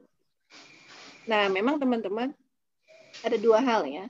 Apa yang bisa kita lakukan secara individu, apa yang bisa kita lakukan secara berjamaah. Ya. Memang sini perlu dakwah akhirnya gitu ya. Satu sisi kita bekali diri kita dengan akidah keimanan yang begitu kuat gitu ya. Kita bangun persepsi diri yang baik ya. Kita tadi membina iman supaya kita itu mudah berbaik sangka kepada Allah dalam kondisi yang serba rusak saat ini. Gitu. Itu secara pribadi berarti kuatkan keimanan, tauhid itu dikuatkan ya dengan ikutan kajian-kajian seperti ini. Sehingga kita jadi mudah untuk karena kita nggak bisa menolak media, nggak bisa menolak apa yang kita dengar gitu ya. Kayak jalan aja misalnya, udah anak sekolah bagus lah, sekolahnya sekolah IT gitu. Tapi di sepanjang jalan ya iklan bioskop itu kan kayak apa ya, yang dilihat anak-anak sepanjang jalan nggak bisa kita hindari gitu ya.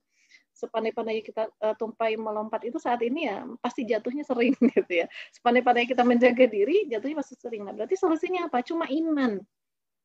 Menjadi solusi yang jadi benteng kita untuk membentengi semua yang negatif-negatif itu. Salah satu bentuk iman itu apa? Berpikir positif kepada Allah. Berbaik sangka kepada Allah dalam semua urusan kehidupan.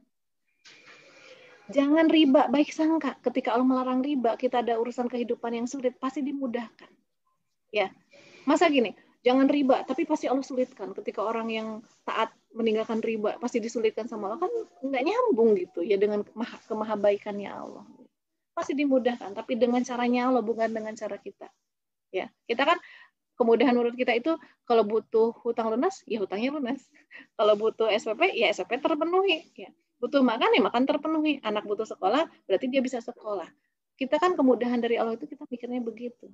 Tapi yang sesungguhnya teman-teman kemudahan yang paling mudah, pertolongan yang sesungguhnya dari Allah itu apa? Adalah diringankan ya hati kita. Walaupun masuk penjara gara-gara hutang, ringan hatinya. Karena daripada keriba, ya, walaupun anak putus sekolah, ringan hatinya. Toh sekolah enggak wajib. Tapi yang wajib menuntut ilmu. Emang cuma di sekolah nuntut ilmu gitu ya. Nah itu kan pikiran kapitalis itu begitu. Dapat ilmu tuh di sekolah, kalau nggak sekolah nggak hidup gitu ya, nggak akan sukses kan gitu mikirnya ya. Nggak begitu. Nah tapi pertolongan sesungguhnya itu ini diringankan hatinya sama Allah ya, diringankan menghadapi semuanya, dikasih sabar, dikasih ikhlas, dikasih tawakal, dikasih bisa berbaik sangka kepada Allah. Itu yang bisa kita lakukan untuk diri kita. Nah terus apa yang bisa kita lakukan untuk lingkungan kita, kehidupan kita? Nah, dakwah berjamaah ya. Terus ngomongin dakwah jamaah nanti ada kayak ini tersendiri ya. Tapi intinya kita harus berusaha untuk merubah keadaan negeri ini. Nanti Allah akan tanya juga gitu. Kenapa kamu diam aja? Tidak melakukan amar ma'ruf nahi mungkar kepada penguasa, kepada orang-orang yang memegang kebijakan. Itu akan Allah tanya kita. Kita menyeru ya supaya kehidupan ini diatur oleh aturan Allah, karena hanya aturan Allah yang akan menghantarkan kepada apa? Rahmatan lil alamin. Ya, jadi kan kenapa media kayak gitu kan sangat terkait dengan kebijakan. Ada undang-undang kan yang dibuat sehingga memfasilitasi media bisa sebebas seperti itu. Sehingga memang solusinya kita memang menyeru penguasa, kan kita nggak bisa ya, kita yang media nggak boleh gitu, emang siapa lu gitu kata media itu. Tapi kalau yang punya kuasa, dia bisa ya dengan kekuasaannya itu merubah gitu kan, merubah semua sistem kehidupan ini dengan sistem yang satu-satunya sistem yang baik, yaitu sistem dari Allah Subhanahu Wa Taala.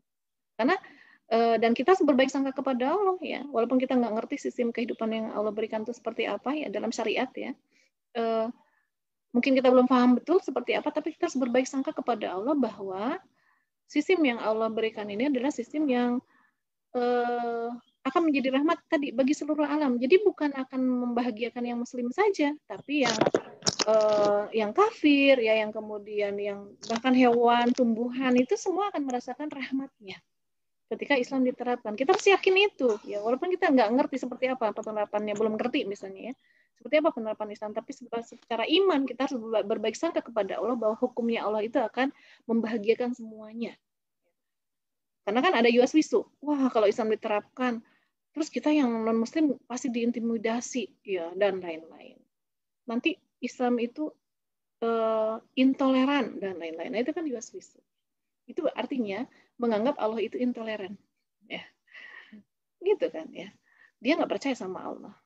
Dia lebih percaya kepada hukum manusia. Ini hukum yang terbaik, ya. Terbaik gimana? Kehidupan tambah rusak. Nah, jadi teman-teman dua hal itu ya. Ada yang untuk kita sendiri, ya kita coba rubah, belajar bagaimana merubah berpikir negatif jadi positif, ya. Dan akhirnya menghantarkan kita berbaik sangka kepada Allah.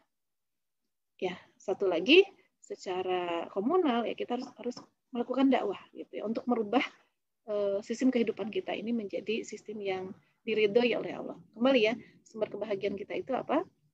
Ketika Allah ridho. Gimana Allah mau ridho?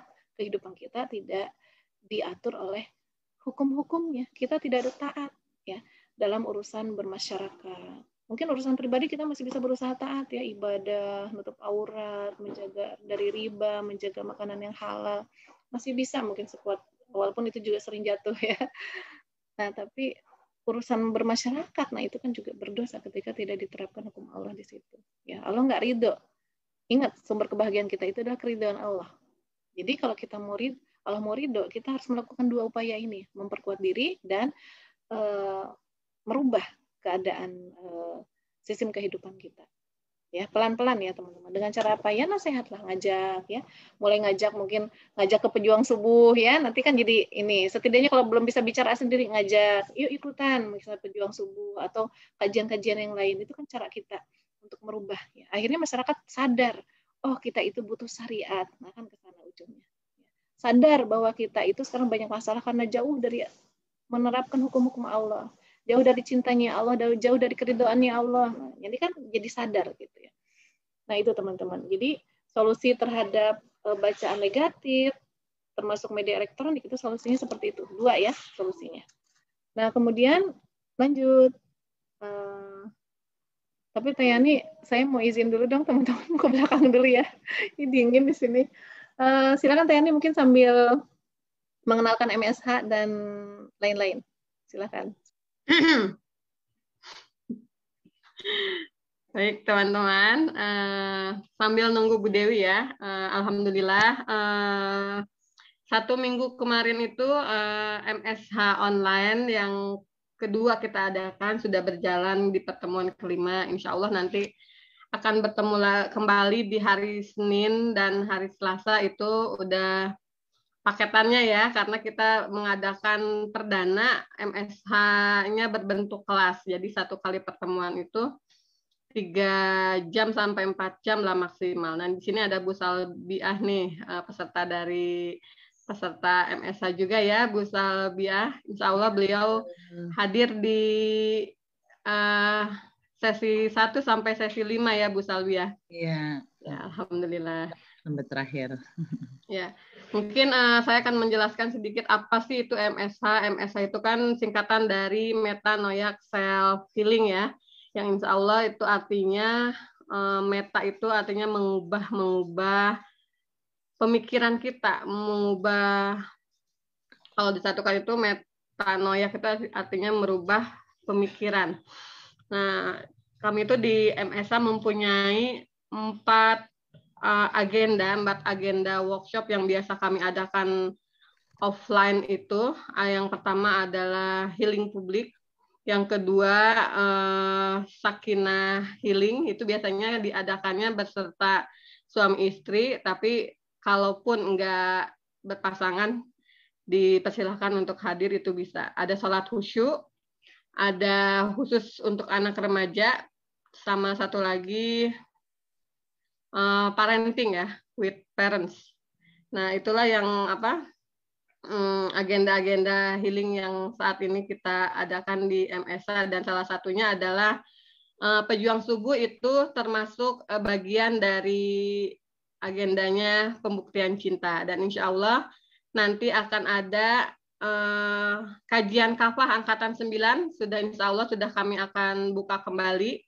Nanti pendaftarannya bisa saya share di grup Pejuang Subuh 1 dan 2. Alhamdulillah WAG-nya sudah ada 2 grup ya. Yang grup 1 sudah full. Insya Allah sudah saya buatkan kembali di grup WAG Pejuang Subuh yang kedua. Infonya insya Allah nanti menyusul di grup Pejuang Subuh untuk info kajian kafah di angkatan 9 nanti. Mungkin itu saja yang bisa saya sampaikan nih.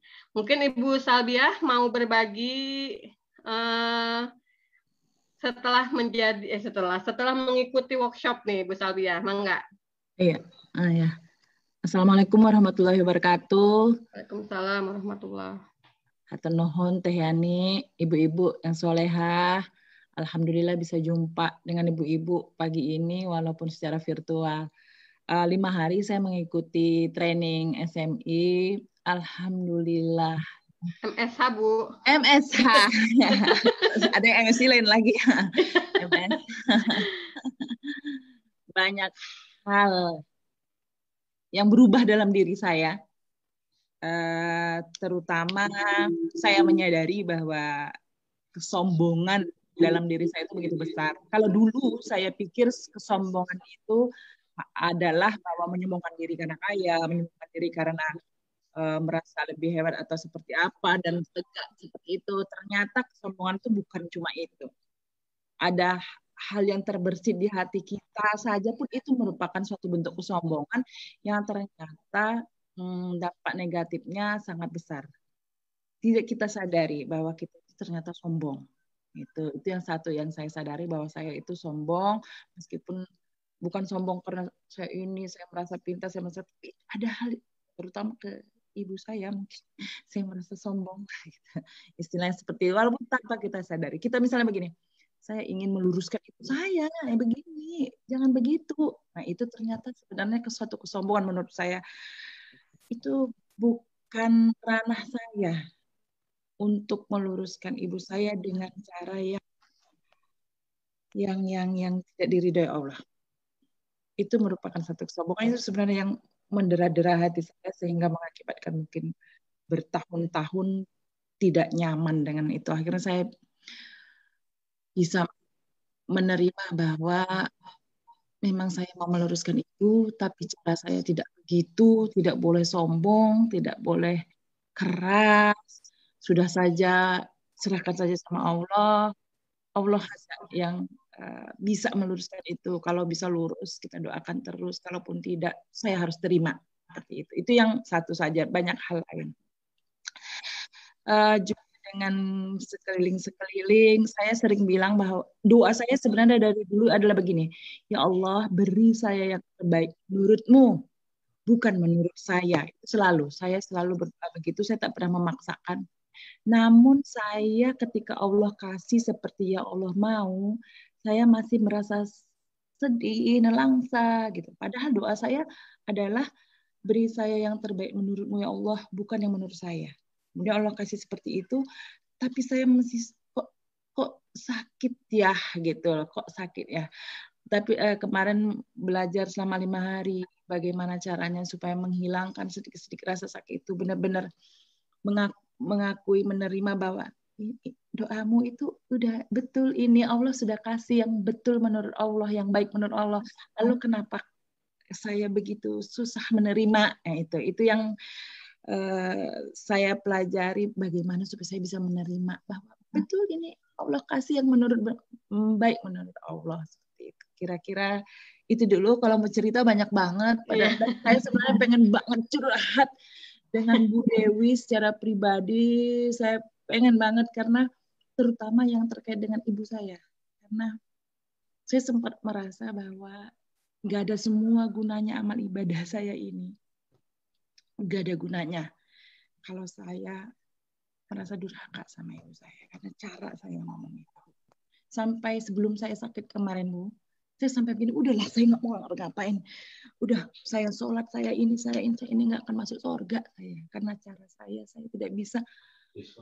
tidak bisa mengontrol diri saya untuk tidak, menurut saya durhaka karena kan mengatakan saja kan nggak boleh ya Bu ya. Jadi saya betul-betul merasa down bahwa saya ini durhaka, nggak ada gunanya semua, nggak ada guna. Sampai seperti itu kemarin akhirnya sakit dan ternyata penyakit saya itu ada 6, Masya Allah, 6 hal. Tapi saya terima dengan ikhlas itu semua karena kesombongan saya, sama kesombongan terhadap ibu. Dan saya pingin Bu Dewi, saya boleh minta nomornya. Saya pengen Insya Allah, Bu. Minta tolong ya Bu Yani. Minta tolong karena saya nggak bisa dapatkan ini dari yang lain. Mungkin ini jalannya supaya begini. Saya sudah nerima nih bahwa ibu saya begitu. Saya sudah oke, saya harus tidak sombong. Tapi terus terang saya belum mulai mendekati beliau. Kamar beliau tidak jauh dari saya ini.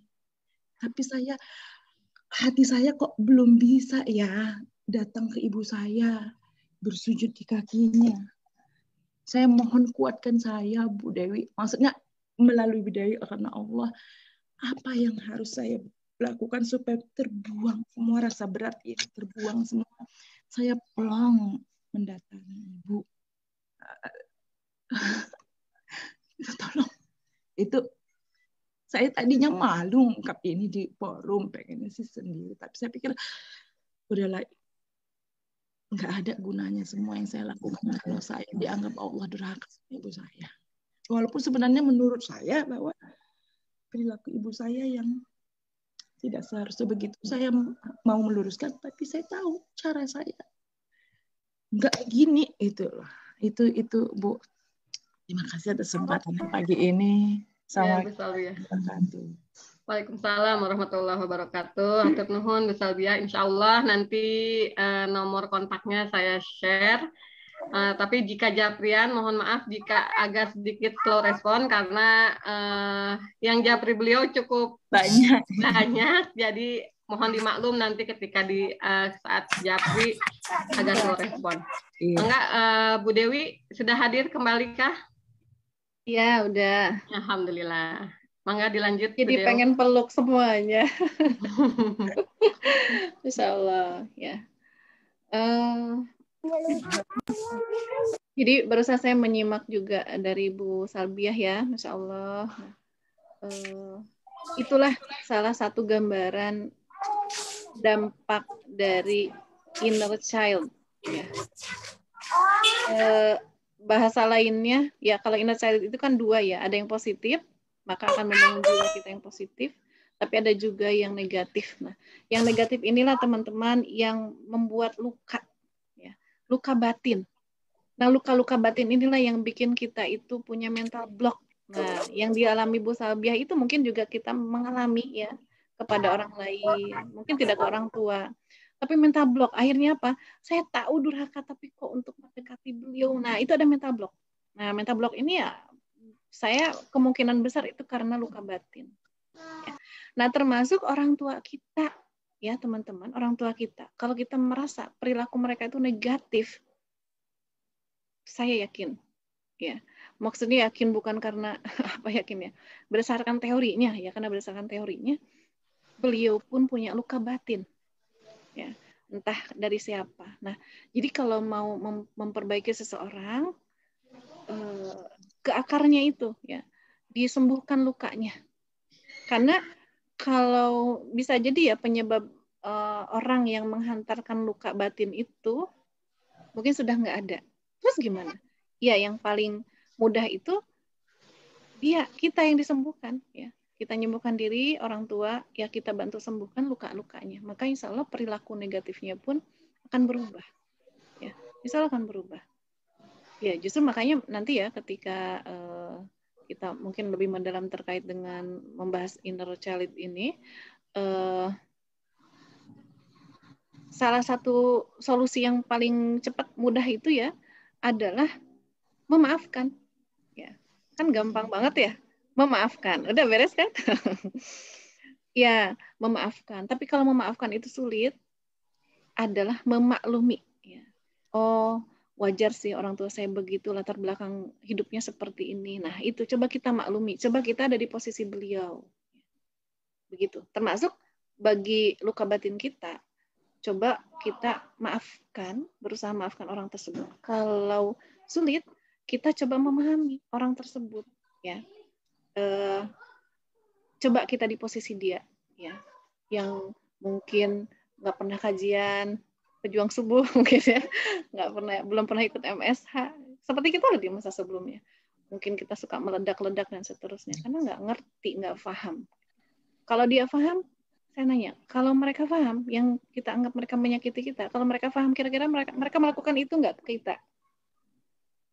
Nggak akan melakukan itu ya. Nah itu ya, sekilas aja ya, berarti ada tambahan terkait dengan tadi pengaruh dari masa lalu ya, kehidupan kita di masa lalu yang itu menyebabkan mental block ya, karena ternyata ada luka batin. Ya. Nah seperti itu teman-teman. Nah ini luka batin inilah yang merongrong kehidupan kita itu, luka batin. Lanjut ya satu lagi. Nah insya Allah Bu Salbiah ya silahkan nanti kalau masih membutuhkan konsultasi, tapi saya kira selesaikan dulu aja sampai hari ke-7 ya. Siapa tahu jadi nggak perlu konsultasi setelah hari ke-7 ya. Iya. Selesai pembahasannya. Tapi kalau masih butuh bantuan nanti biasanya teman-teman ya saya memfasilitasinya itu teman-teman yang alumni MSH bisa gabung di grup alumni. Nanti kalau kasusnya pengen dibedah di grup nanti bisa, jadi nanti banyak teman-teman yang memberi masukan ya di grup tersebut. Nah, kalau malu ya namanya juga nanti nggak akan disebutkan kok ya. Nanti bisa Japri Tahyani gitu ya. Ini masalahnya atau ke saya nanti di-share di grup tanpa menyebutkan nama. Nah, itu ya sementara Bu Salbiah. Nah, teman-teman juga ya silakan aja kalau ada yang mau konsultasi. Cuma itu tadi seperti yang Tahyani sampaikan, saya minta maaf kalau slow respon. Kalau sudah merespon pun nanti slow menjawabnya ya. Karena kadang-kala seringnya juga ya saya mah apa tuh ya, maksudnya kadang-kala yang teman-teman curhatkan itu saya juga nggak tahu apa jawabannya, harus nanya dulu sama Allah, minta dulu, harus we time dulu ke Allah gitu ya, nanti Allah juga kasih saya petunjuk ya. Tiba-tiba ada inspirasi ngomongnya apa gitu, atau mungkin ya saya juga perlu baca-baca lagi, nanti biasanya Allah juga nunjukin saya perlu baca yang mana dan seterusnya. Nah itu ya, jadi mohon bersabar. Pokoknya serahin sama Allah, saya cuma wasilah aja, ya. Tetap bergantung total kepada Allah dalam memohon pertolongan. Ya. Karena insya Allah nanti kalau saya sendiri yakin ya, ketika misalnya teman-teman curhat nih hari ini, ya, baru saya jawab bulan depan. Ya, saya yakin itu adalah waktu terbaik buat teman-teman mendapatkan jawaban. Ya. Karena sesuai antrian. Ya. Nah itu ya. Bu Salbiah dan teman-teman yang lain. Nah, satu poin lagi ya terkait penyebab kita berpikir negatif kepada Allah. Membanding-bandingkan. Ya, membanding-bandingkan kehidupan kita dengan kehidupan orang lain.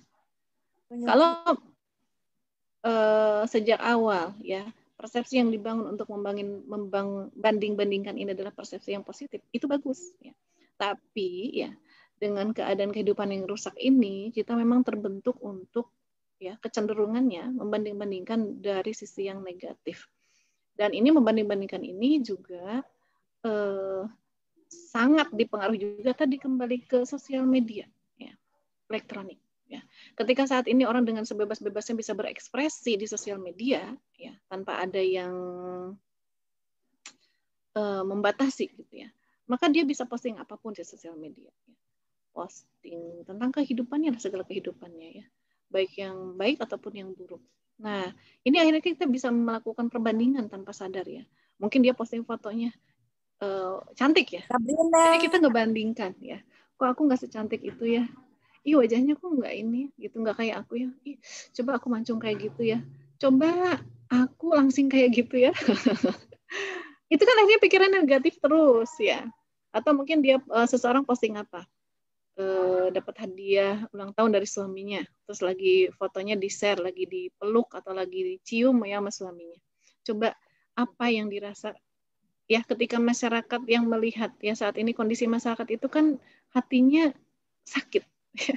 Jadi orang sakit, orang yang baperan, ya, banyaknya kan baperan akhirnya, ya, yang apa namanya, masyarakat yang tercipta itu mentalnya itu mental baper, mental apa ya, instan dan lain-lain. Akhirnya ketika melihat, kok suami aku nggak kayak gitu, ya, ih, coba punya suami, dan seterusnya, gitu ya. Akhirnya dia nggak bersyukur loh kepada suaminya gara-gara lihat postingan kita.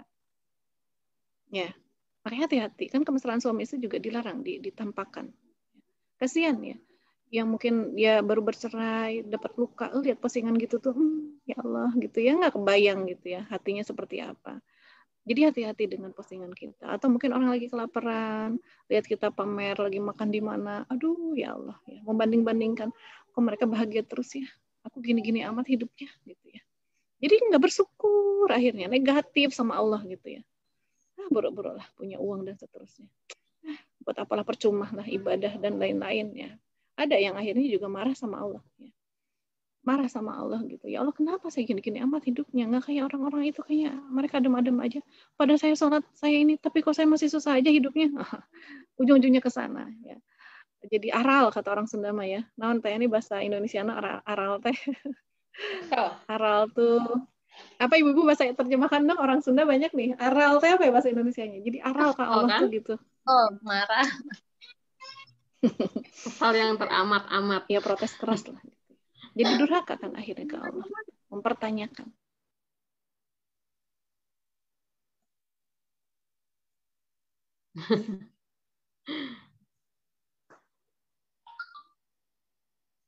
Apa dia?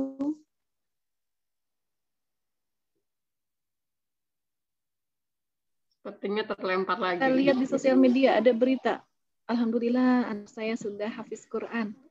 Akhirnya dia bandingin sama anaknya. Kok anak saya susah banget, ya? Akhirnya apa? Anaknya dimarah-marahin, dipaksa-paksa untuk ikutan hafiz Quran. Dengan bekal seadanya menjadi orang tua. Nggak paham gimana caranya menyiapkan jadi hafiz Quran. Nah, jadi dua hal, kita yang suka pamer. Ya, kalau untuk tahadus bin nikmah, ya mungkin bisa dengan cara lain lah, gitu ya. Karena kita menghadapi orang-orang sakit saat ini. Yang menonton, membaca postingan kita tuh banyaknya orang-orang sakit. Sakit dalam tanda petik, ya, hatinya gitu, nggak siap. Baperan, akhirnya membanding-bandingkan. Kasihan lah mereka. Tadul bin nikmat itu sama Allah aja. Sampaikan sama Allah. Kan? Wa amma bin nikmati rabbika fahadits, ya. Terhadap nikmat Allah itu sampaikan. Sampaikan sama Allah setidaknya, gitu ya. Jangan, ya gitu deh. Walaupun itu hal mubah, ya silahkan. Memang memposting itu pertama jaga hatinya. Kedua, ya hati-hati aja. Takutnya dibaca sama yang hatinya sedang sakit, ya. Atau mungkin nanti efeknya ke kita. Kita posting-posting foto-foto kita. Lah, kalau ada yang orang nggak suka sama kita, ya, atau orang begitu kagum sama kita, begitu lihat foto kita, setan lewat, nah kita kena ain, ya. Nah, nauzubillah min dzalik. Bisa kena ain. Atau ya, kita pamer-pamer foto, ada orang yang mau jahat sama kita, bisa aja diambil fotonya. Terus disihir deh, ya. Disihir deh jadi cantik. Ya. Mau atau kayak gitu misalnya. Nah, tapi ya gitulah, banyak efeknya gitu ya. Ya kita berhati-hati aja untuk melakukan apapun, ya. Nah, jadi pikiran negatif itu muncul ketika kita membanding-bandingkan dari sisi yang positif. Apalagi membanding-bandingkan dunia. Nah, itu ya. Kalau banding-bandinginnya ibadah akhirat ya bagus ya, dilihatnya dari sisi positif. Ya Allah, saya kok belum bisa kayak dia ya, saya mau bersungguh-sungguh kayak gitu Dia bisa jadi kekasihnya Allah, masa saya enggak gitu ya. Saya mau ya Allah, tolong mudahkan saya untuk hijrah. Kan akhirnya ke sana. Kalau membanding-bandingkannya urusan akhirat ya, positif. Nah, udah jam berapa Teh Yani? Saya pengen jawab pertanyaan dulu deh ya. Tinggal 10 menit lagi ya. Ya, 10 menit lagi. Pertanyaan minggu kemarin ya masih ada. Nah, jadi hari ini nambah poin 2 ya teman-teman. Penyebab kita berpikir negatif. Jadi sudah 6 poin ya, silakan teman-teman dirasa-rasain. Selama ini kita terjerumus kepada berpikir negatif itu gara-gara poin yang mana? Solusinya sudah ada ya. Silahkan dipraktekkan. Bismillah. Minta sama Allah agar kita diberikan taufik ya. Iya karena na'budu wa iya karena nasta'in. Hanya kepada Engkau kami memohon kami beribadah dan kami mohon pertolongan. Mohon sama Allah ya. Ihdinas siratal mustaqim. Tunjukilah jalan yang lurus. Diberikan untuk taufik ya. Hidayah oleh Allah. Jalan lurusnya sudah ada ya. Syariat. Nah, tinggal kita dimudahkan nggak sama Allah untuk bisa melaksanakannya. Nah, itu butuh taufik. Jadi mintalah taufik kepada Allah agar kita bisa melaksanakan semuanya lah. Jadi mudahkan untuk mempraktekkan ilmu-ilmu yang sudah kita dapati sejak TK dulu mungkin ya sampai sekarang. Mangga Teh Yani, kalau kita baca hamdalah dulu ya. Alhamdulillahirrahmanirrahim. Nah, mangga kita bahas pertanyaan dulu. Kalau cukup waktunya, pertanyaan yang baru datang juga kita bahas, insya Allah. Pertanyaannya mau dibacain? Mau potong gaji apa enggak? Ini udah dibahas belum ya? Terkait ta'aruf itu, saya lupa nih. Ta'aruf belum kayaknya. Belum ya? Bentar ya. Bismillah, Ustazah, mohon bertanya, bagaimana cara mengikhlaskan ketika di proses ta'aruf, Allah tunjukkan kesalahan-kesalahan, semisalnya ternyata dia ketahuan dekat juga dengan perempuan lain, tetapi tidak dalam urusan syar'i, tetapi orangnya tetap meyakinkan ingin serius. Iya, cara ikhlas, ya udah, ya Allah saya ikhlas. Ya. Tiap orang itu untuk menemukan keikhlasan pasti prosesnya berbeda-beda ya, tergantung dengan keadaan hati, keadaan pikiran, sejauh mana kedekatan dengan Allah, sejauh mana pemahaman tentang Islamnya ya, itu sangat mempengaruhi keikhlasan. Maka solusinya itu dekati Allah ya, perbanyak teori-teori, materi-materi ya, membaca tentang ikhlas ya teman-teman ya. Terutama yang pertama lagi apa? Minta sama Allah. Saya ingat banget ya, bunda saya, ya bunda salah satu gurunda saya, Bu Irena Handono ya, beliau pernah cerita. Jadi ada salah satu muridnya juga gitu ya, waktu itu mau nikah nggak jadi karena ketahuan kenapa gitu sih kira-kira. Nah, Umi Irena tuh cerita ke saya. Jadi begitu yang bersangkutan nangis itu, Umi begini. Terus jawab Umi apa? Alhamdulillah, Rabbil Alamin. Kata Umi. Kok gitu Umi?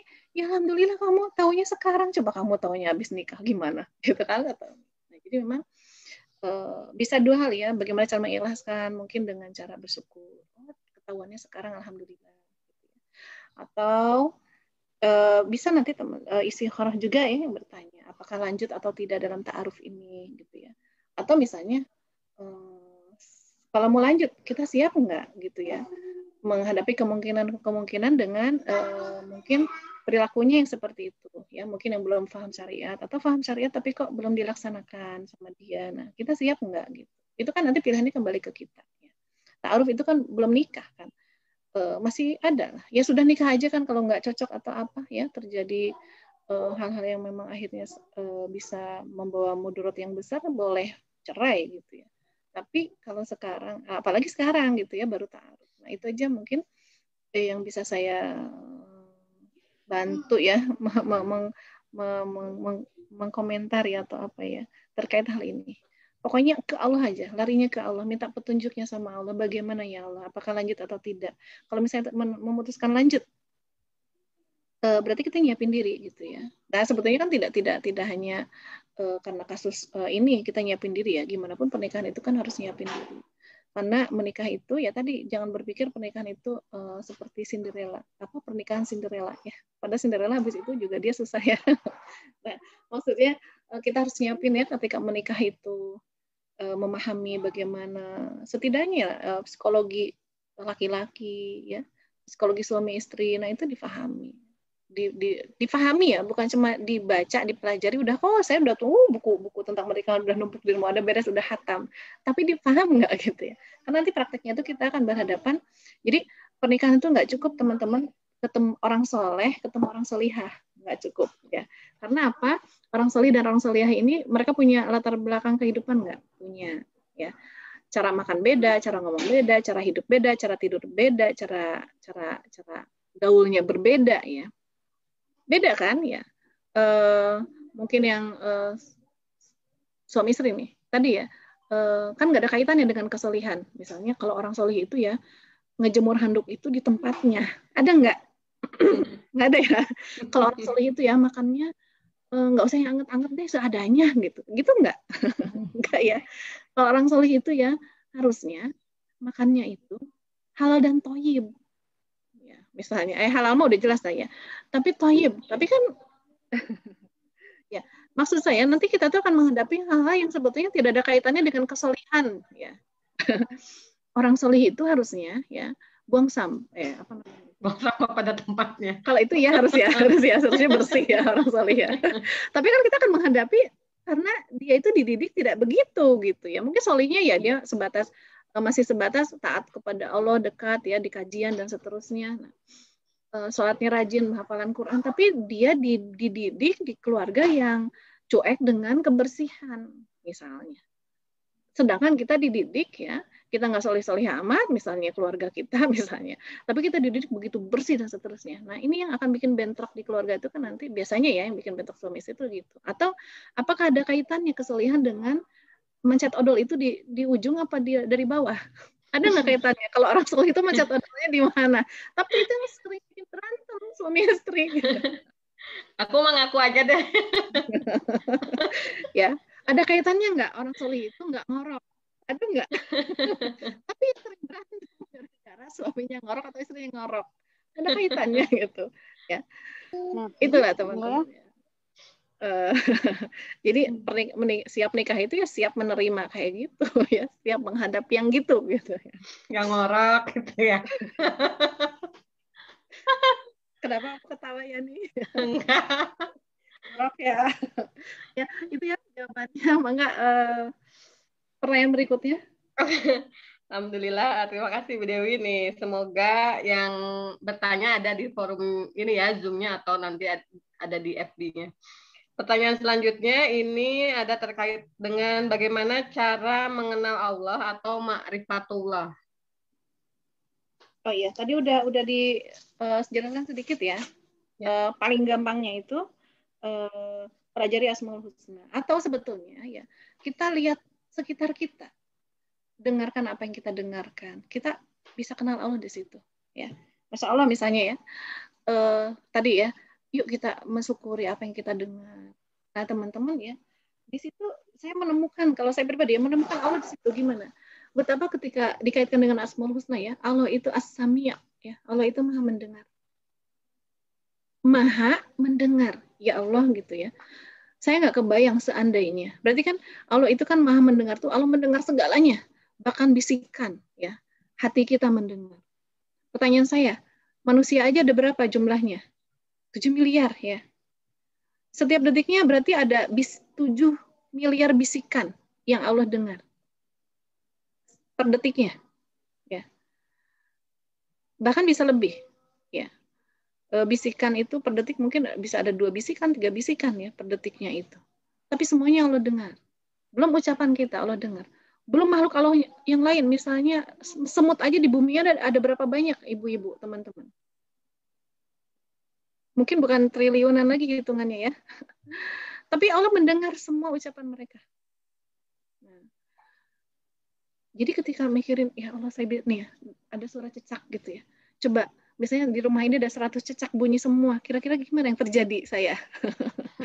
Mungkin migrain langsung ya. Ya Allah. Atau anak aja ribut. Kita punya anak satu ya. Tapi dia ngomong aja. Gimana ibu-ibu rasanya? Dek, bisa diem nggak, Dek?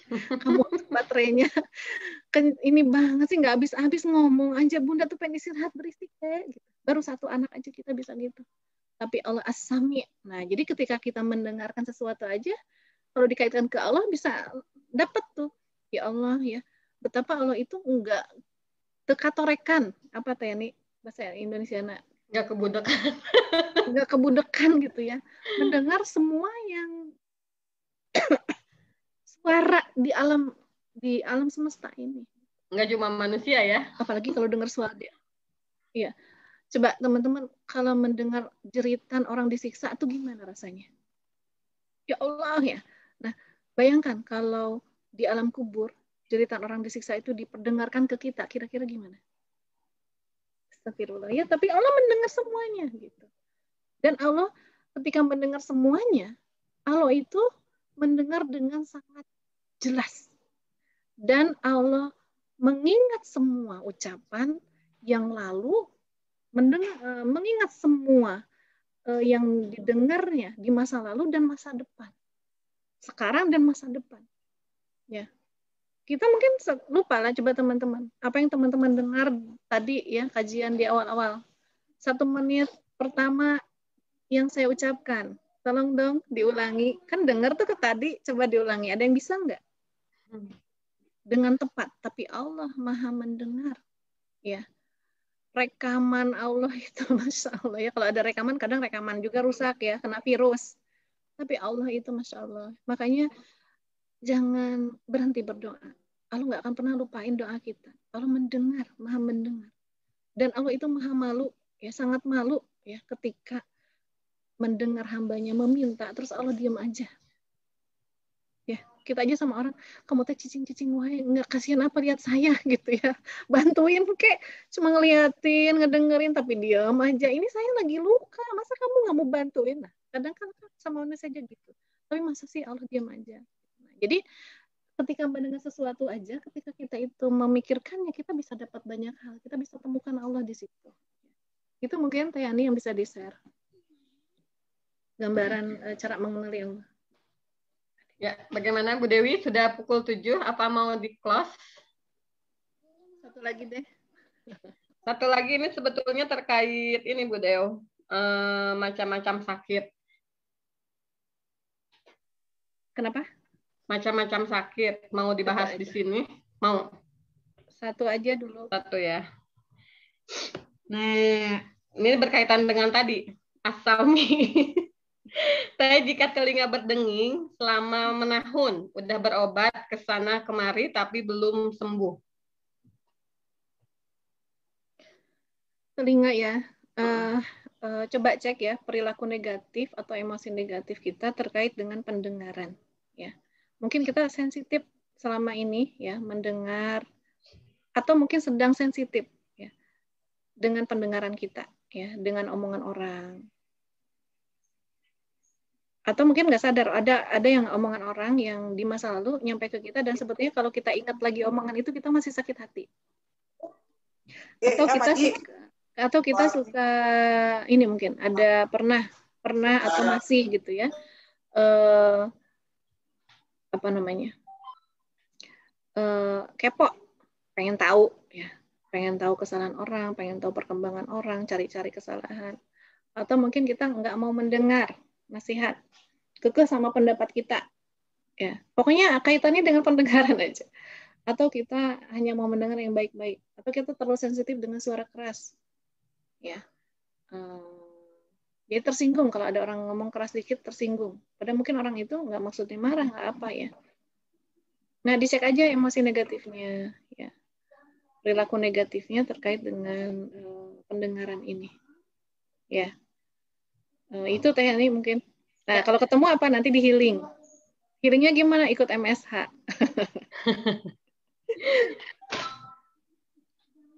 Sudah, Bu Dew? Iya, itu aja ya teman-teman ya. Kalau diterusin terus mah nanti pertanyaannya mungkin sampai zuhur juga nggak habis-habis ya. Atau mau sampai zuhur? Bu Dewi Boleh. mangga dilanjut. Tapi saya izin ya keluar. Teman-teman aja yang lanjut. Iya. Mangga Teh Yani ditutup aja mungkin ya. Oke. Alhamdulillahirrahmanirrahim. Tak terasa ya, sudah jam 7 lewat 4 menit. Nah, sebetulnya untuk pembahasan sakit-sakit dan solusinya ini memang seharusnya ikut ini ya pembahasan terkait materi-materinya dulu, karena yang kita inginkan itu adalah settingan hatinya dulu. Jadi biasanya kalau dijelaskan terkait solusinya, tapping dan sebagainya, nanti suka agak nggak nyambung karena teman-teman biasanya pengennya hasilnya itu sembuh, padahal penjelasan di awalnya itu bukan seperti itu settingannya. Ya baik, terima kasih Bu Dewi. Insya Allah nanti kita bertemu kembali di Sabtu yang akan datang. Semoga Allah izinkan kita bertemu kembali di Pejuang Subuh di sesi berikutnya. Insya Allah nanti info kajian kafah angkatan 9 akan saya infokan di grup Pejuang Subuh WAG 1 dan 2, begitupun di grup peserta MSH online. Mungkin cukup sekian dari saya. Mohon maaf lahir batin jika ada salah-salah kata dari kami. Saya tutup kajian ini dengan membaca hamdalah, istighfar, dan doa penutup majelis. Subhanakallahumma bihamdika asyhadu an la ilaha illa anta astaghfiruka wa atubu ilaik. Cukup sekian dari saya. Assalamualaikum warahmatullahi wabarakatuh. Waalaikumsalam warahmatullahi wabarakatuh. Jazakallah Bu Dewi. Oh iya Ki, teman-teman. Teman pertanyaannya di-share ulang di Pejuang Subuh aja ya. Ya, siap. Jazakallah Bu Dewi, Teh Yani. Bu Dewi. Izin live ya. Ya, mangga. Jazakallah Teh Dewi, Teh Yani. Izin pamit.